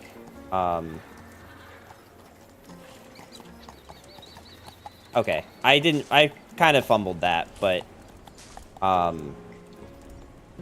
did fumble that kind of hard. They do have a chance to come back here. Like, there is a punish here. Yeah.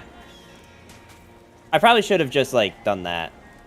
I should have just saddled them both, but now it's too late. You can't saddle during the attacking phase.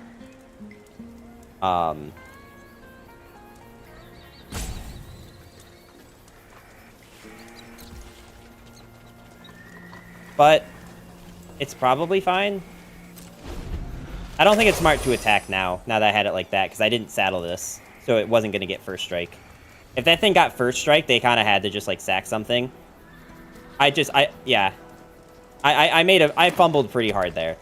So hopefully it's not a huge punish.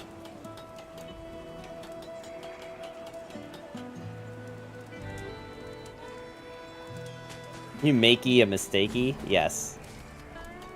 You saw Mickey a mistakey.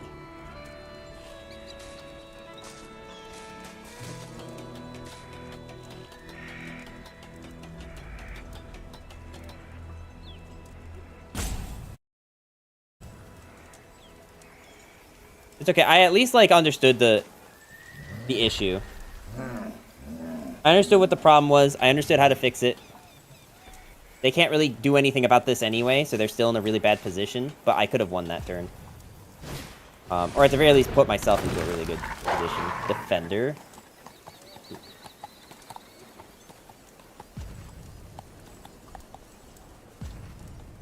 Interesting.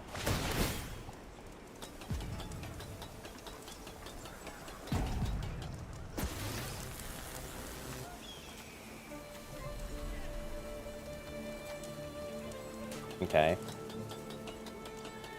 I mean, to be honest, if they attack in, I think we just let it through.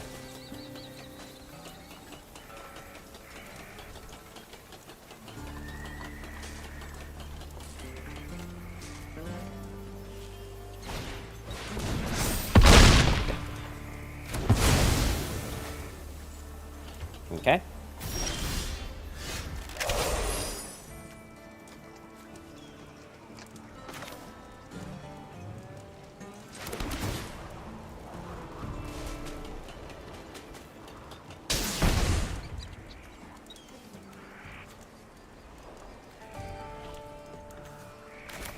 Let's go for Make Your Own Luck. Oh, okay. They surrendered. Okay. Sick. So, misplay kind of didn't matter. I mean, it mattered, but it didn't matter.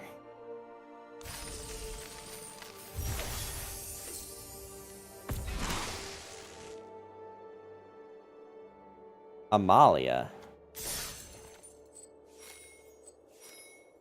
Alright, I just want one more win so I can at least go positive and do another draft.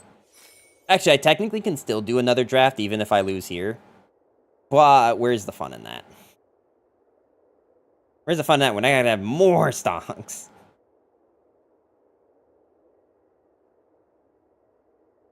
Look, if I could consistently go infinite in the quick draft mode, I think I'm ready for non-quick draft.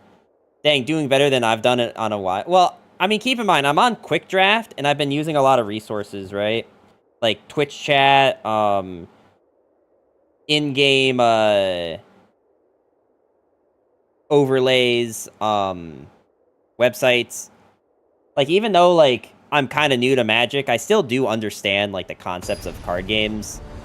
And just having a lot of resources like that helps a lot, right? So there's definitely ins and outs of Magic that I just need to get better at. Okay, here we have this situation again. We're going first, and we have 2 mana. But we don't have any well, we have a playable card that gives us 3 mana, and then we have a lot of playable options. Okay, you know what? Actually, if we're confident that this thing will live to turn 3, then we actually do have good options. Like, we actually do have, like, good things that we can do if this thing lives. So I think we're fine keeping this hand, but it is a bit of a gamble. Push come to shove, we can just discard this to start getting more mana. It's not, like, the best case, but you have that 3-drop that can find more lands. Yeah, but we need to be able to play him. So, you know, there's that. Oh, don't you talk to me.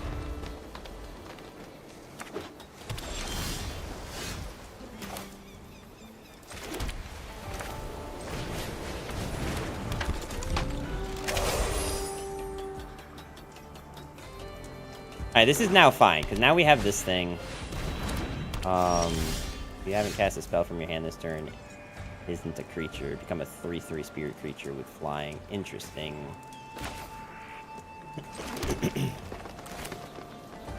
Alright, so we're going to actually play this thing with this mana. He is just a 1/2, though.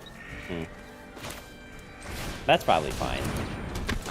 Let's start getting a desert. Let's get the Scry one.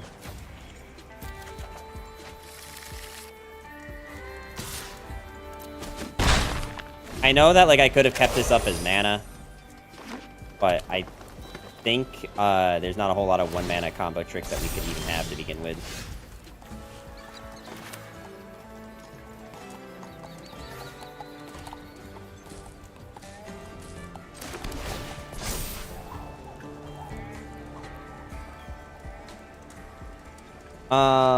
We have 1, 2, 3, 4, 5, 6 mana, but we don't have anything in the graveyard yet, so I think I'm actually going to put this in the...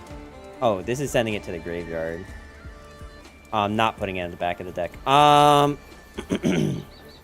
Do I like... You know what? You want to know why I like this card right now? Because if they get rid of my mana with the Stable Master, or they get rid of Outcast Greenblade, I can get it back with this. I do actually like keeping that on top of the deck, I think. I can play this.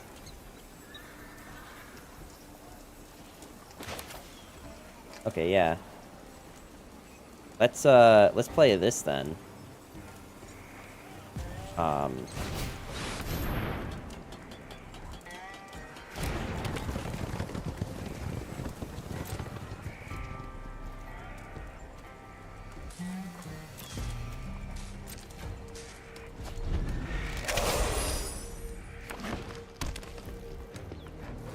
And it holds their flyer from attacking. Yeah. Another creature enters the battlefield on your... Okay. So this is 1, 2, 3, 4, 5. Now, I could actually play this.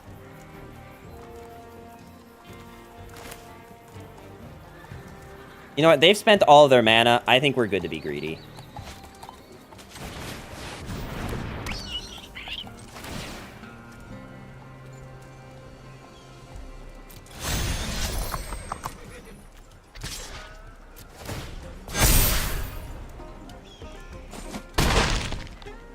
And this thing has reach.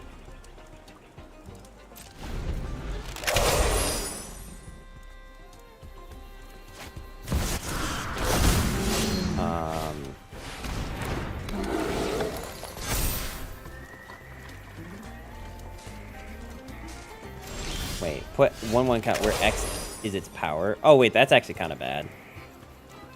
I'm not a huge fan of that. Okay, so what is this one? This is, for 3 mana. I can, give something +2/+2. And they spent all their mana. So, can this thing get over that, is the question. The answer is no, but it can kill it with this. So, how about I go ahead and we mount this. And then we attack him with both of these, because I can always trash the town at instant.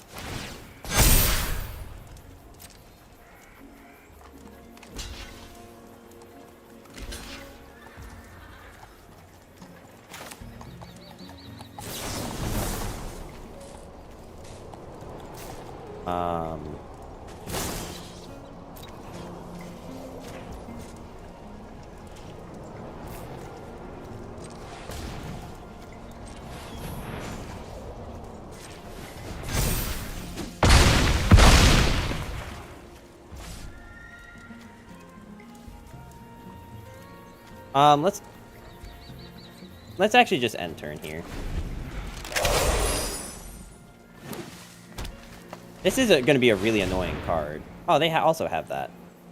But that won't be scary this turn because they have no mana.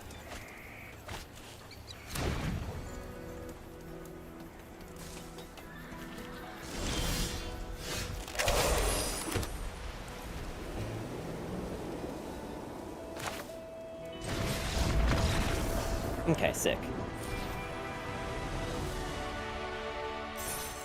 Well, at least we're definitely going infinite with this record. I mean, if I could win my last game, that'd be sick. I definitely don't have enough time to start another draft, though. GG, thank you, thank you. I mean, it'd be sick if we end it on a high note by winning this game.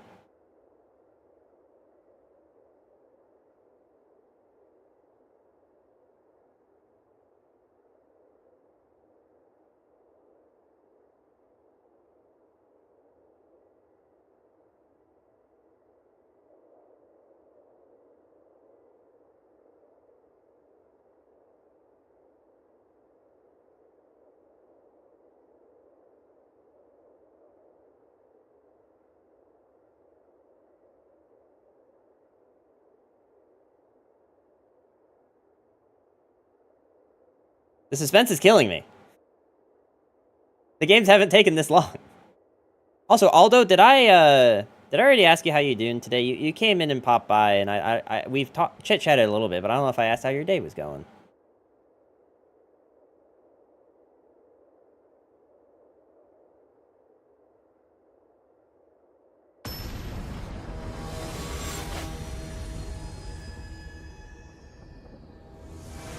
Cancel? Why cancel?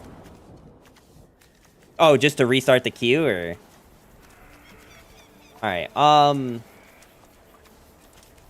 it's a setup so you lose? What do you mean?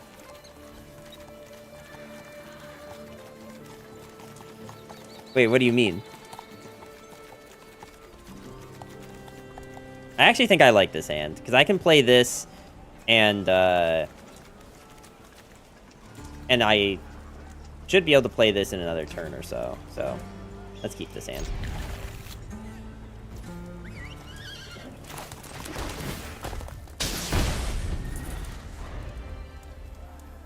I'm doing okay. On the verge of getting sick, though. How are you? I'm doing alright at the moment. No complaints right now.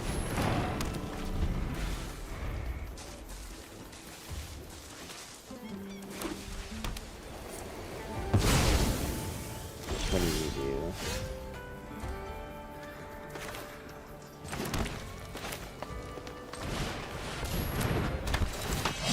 Let's find the scry.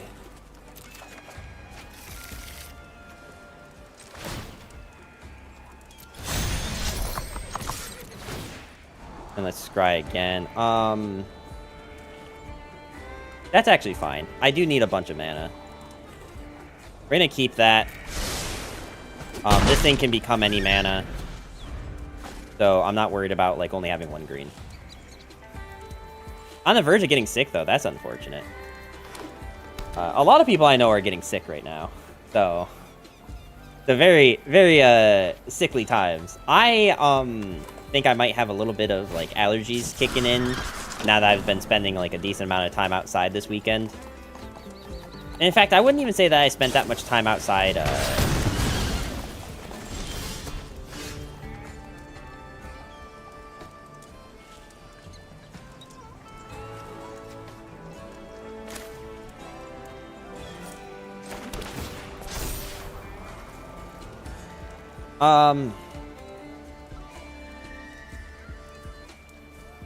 I do need units. I do need units. So maybe we actually keep this. It is kind of a dead draw next turn, though. I have better units. Let's get rid of that.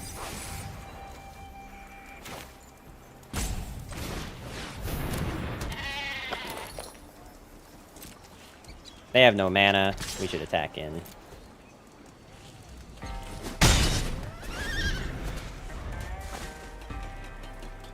No, so, like, on Saturday, or yesterday, I guess, I didn't even, like, go outside. I just kept all my windows open. And I think so much pollen flew in that now, like, it's all around me. Okay.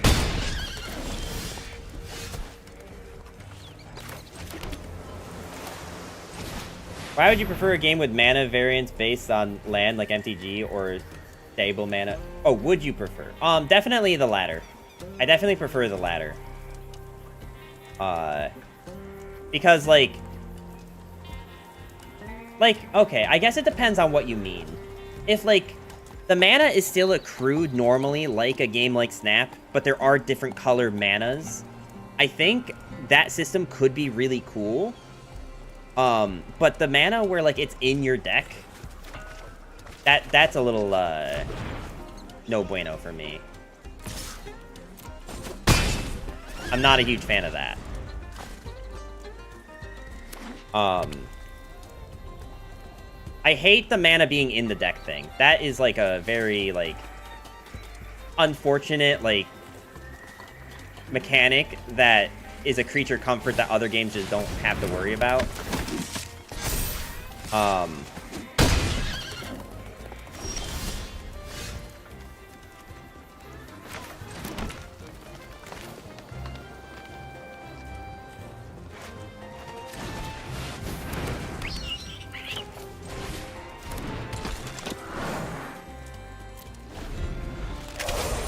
But, like, I think if there was a game like Marvel Snap where, like, each turn you could decide, like, you know how Marvel Snap each turn you get 1 mana? Imagine a game where, like, when it gives you that 1 mana for each turn, you can decide, like, I want to dedicate this to blue, I want to dedicate this to red. Like, that could be a cool system. I'd be down to, like, see what that looks like and how balanced that is or isn't.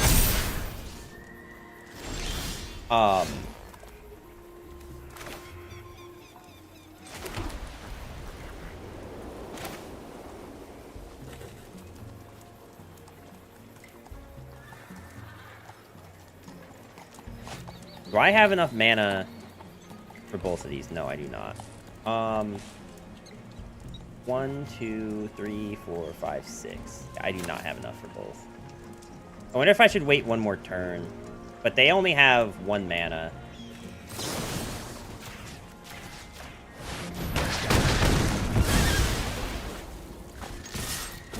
Sick. Alright. Well, GG. I just shame concede because I didn't read my cards before playing a new deck. That is a problem. I could see that being a problem, yes. Alright, sick. We actually did our first full run. We actually got 7 wins, only 1 loss. This deck was sick. This was actually really cool. Alright, so I guess that's the play, is just always go green, white. Alright, we're gonna open the packs. We're gonna open them one by one just to kill the last 3 minutes of stream. This is that card that we saw at the beginning of the game. That, like, I think, honestly, our first opponent threw by sacking this. I think being able to just keep plotting things for 2 less mana, even if, like, they didn't have any actively in their hand, just keeping this as a threat and forcing me to address it. You still play LOR? Not really, no. I mean, I will still stand by the stance that LOR is, like, the best card game to have existed. But, like, the problem is that LOR dead game. That's exactly the problem, BLT. That's kind of exactly the problem. Feels bad, man. Intrepid Nines. BLT and Intrepid Nines. How are both of you today? Welcome, welcome. It only works with cards that have plot ability, though. But that's fine. Like, because the plot mechanic, I didn't even realize you could plot more than one thing a turn. Dying? Oh, no. Are you also sick? Why is everyone sick? Like, the third person I know and second person in stream getting sick. But alright, sick. Okay, so we did our first run of, How did the run go? It was actually our first run that we went 7 wins. Only 1 loss. And that 1 loss was because we just genuinely didn't draw playable cards. I think we had 3 lands, but none of them were green, and all the cards in our hand needed 1 green card. So we actually just didn't have playable cards the whole game. Honestly, pretty hyped. You're playing Magic a bunch. So I will say that, like, last week I was kind of, like, iffy on it. I was kind of iffy on it last week, but I think also, like, using, like, the tier list that Seabass had really helps, because I think, like, just having an idea of what cards are good and why they're good, and then, like, being able to see those interactions in play does help a lot. I don't know how long this is gonna, this current draft is gonna go for. Maybe eventually we'll start doing things that are not quick draft. But I think for the first, like, few weeks of doing drafting, I really need quick draft to have that time to think. And it's going to be really hard to come up to get rid of that crutch. MTG can be overwhelming at first. I think it really helped coming into MTG from, like, other card games that are similar. Like LOR and Hearthstone, right? They have that same, like, mana mechanic. So you kind of have, like, an understanding of tempo and stuff. You have an understanding of mulligan, kind of. Obviously, the mulliganing in Magic is very different. It's very different. Also, don't mind the, like, pile of stuff that's back there. That's all stuff that I told you guys I did a lot of cleaning recently, and that's all stuff that I'm trying to, like, get rid of. We have, like, a knife block set and, like, a broken snow brush.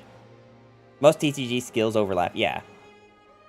I feel like this scene, though, should still be lower, because most of my other stuff is lower, but I feel like I like this, because it actually shows all of this stuff. But I don't know how... I don't really want to show the rest of that area, just because I still have, like, a pile of papers to shred. Trying to get rid of. Yeah, so, like, that stuff in that corner... Oh, that stuff right here... like, is somewhere between throwing out and just, like, giving to, like a rescue mission, like, thrift shop type thing. I definitely can't give the snow brush to anyone, because that's just straight up broken. But, like, the rest of that stuff is probably still good. Like, that's, like, a knife block set. MTG has, stacks similar to LOR, but instant and fast has a slight difference. Yeah, no, I mean, I've been kind of getting used to that. I still, like, the hardest thing to get used to is being able to double block. Because that's just not a mechanic that's in other games. And mulliganing for land. Those 2 mechanics, I think, are the hardest thing for me to get immediately. And then everything else is just, like, the specific set mechanics, like plotting. I didn't know you could do that twice a turn. Committing crimes. I love crimes. I commit crimes all the time in Magic.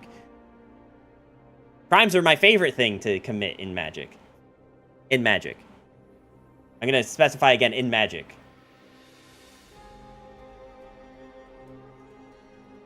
But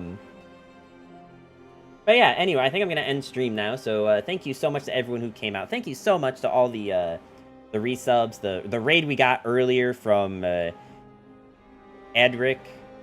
I don't know if I'm even saying their name right. They didn't actually say anything in chat, so I'm going to assume I said their name right. But yeah, I'll probably play more Magic. I think Numbers confidently said I commit crimes all the time. In Magic. I commit crimes all the time in Magic, and I love it. In Magic. Committing crimes in Magic.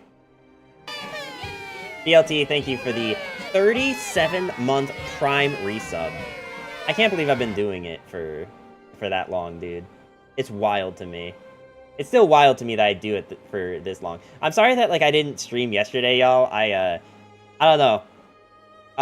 I was super tired yesterday, but also just in general, finding motivation to stream on Saturdays has been really hard, especially during the summer, when, like, I have other activities to do in my IRL life, and I don't have, like...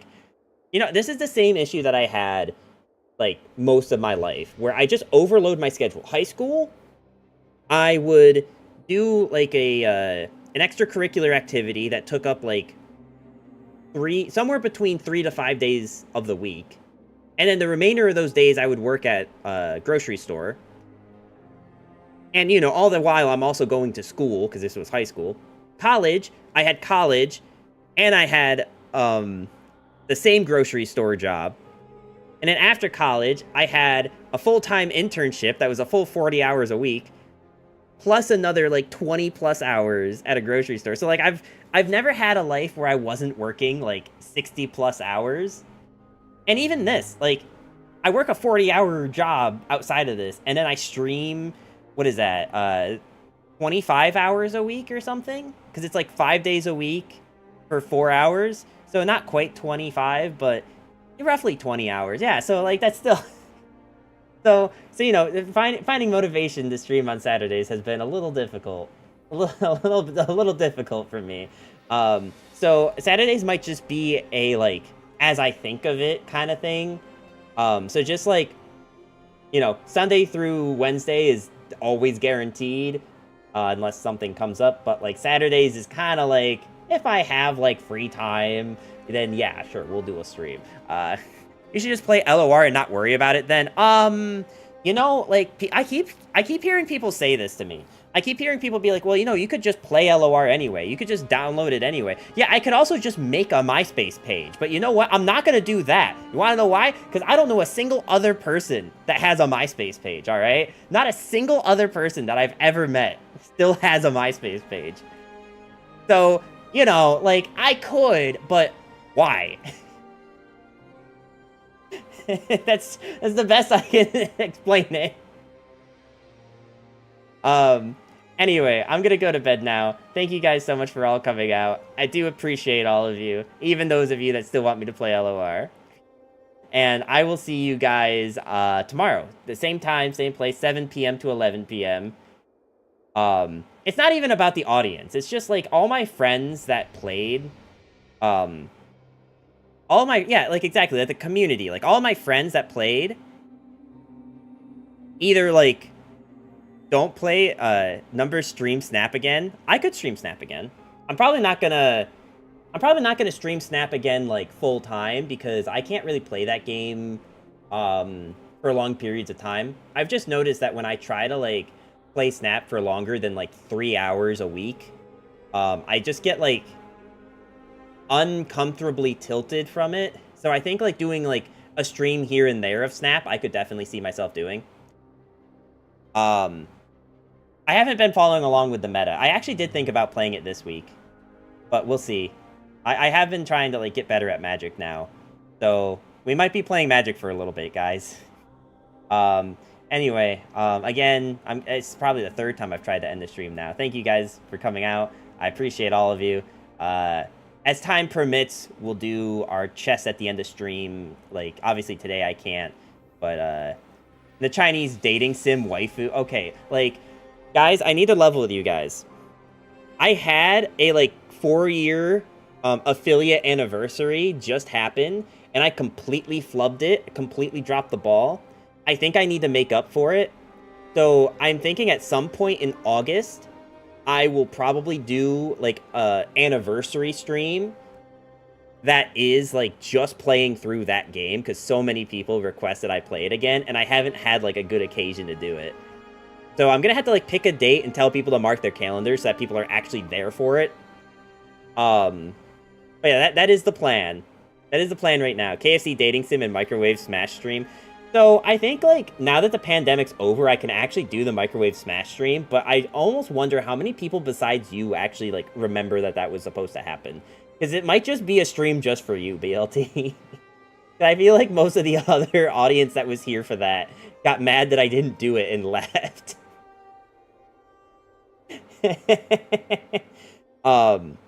But no, I think the KFC dating sim is gonna have to wait until I finish the other dating sim.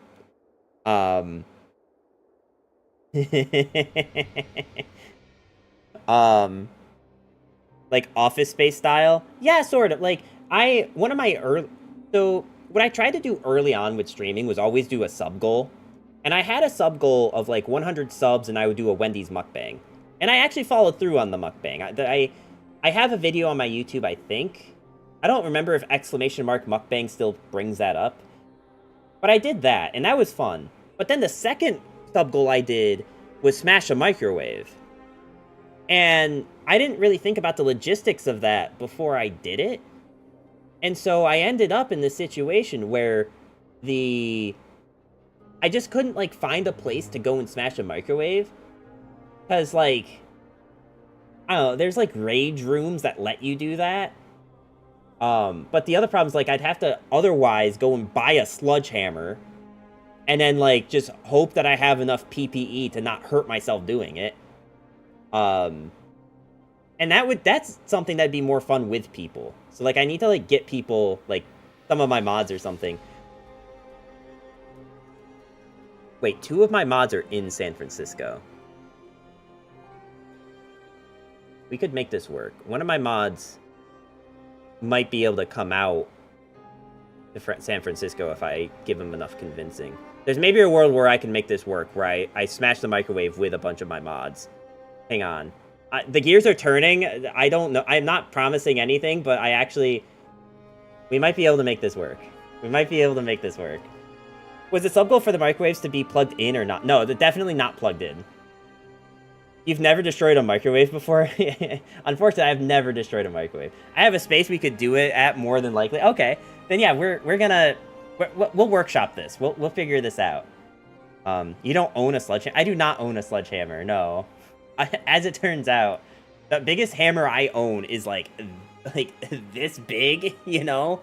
Like, it's not exactly microwave destroying. And you know, BLT, now I have a new microwave. So I can destroy the old one. The one that's in all the emotes. We can break that one. It'd be so funny to fly out to San Francisco with a microwave. I wonder if they'd let me do that. Wait, are microwaves banned from carry-ons? Can I bring a microwave on a carry-on? Because how else would I do it? Ship it out FedEx? I doubt they'd let me check it. How high is your building? You could let gravity do the work. I can't get to the roof of my building. You live in the city, don't you? Yeah, I'm in New York City, so I'm not exactly. Also, like, I wouldn't just drop a microwave off a building. But even if I wanted to, I couldn't on my building. So yeah. Anyway, I need time to let the gears turn. So, coward. Look, man, I know I just said that a lot about committing crimes, but those crimes are all in Magic the Gathering, not in real life. I don't want to do IRL crimes, just Magic crimes, all right? Anyway, I'm actually going to go to bed. We're actually going to go to bed now. Have a good night, everyone. And I will see you guys tomorrow. Same time, same place. Or X microwave drop. They probably do it on Letterman.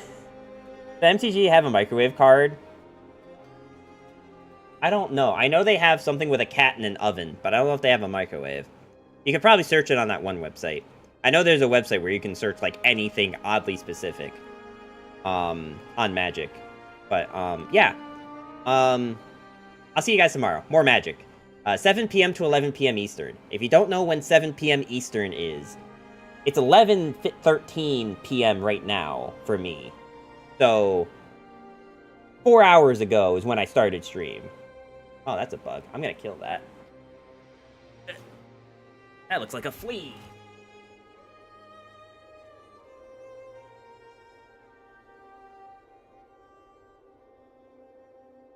It's not actually a flea. It just kind of looks like one. Anyway, have a good night, everyone, and I'll see you guys tomorrow. I don't have fleas. Murder on stream? Hey, look, we just talked about crimes, alright?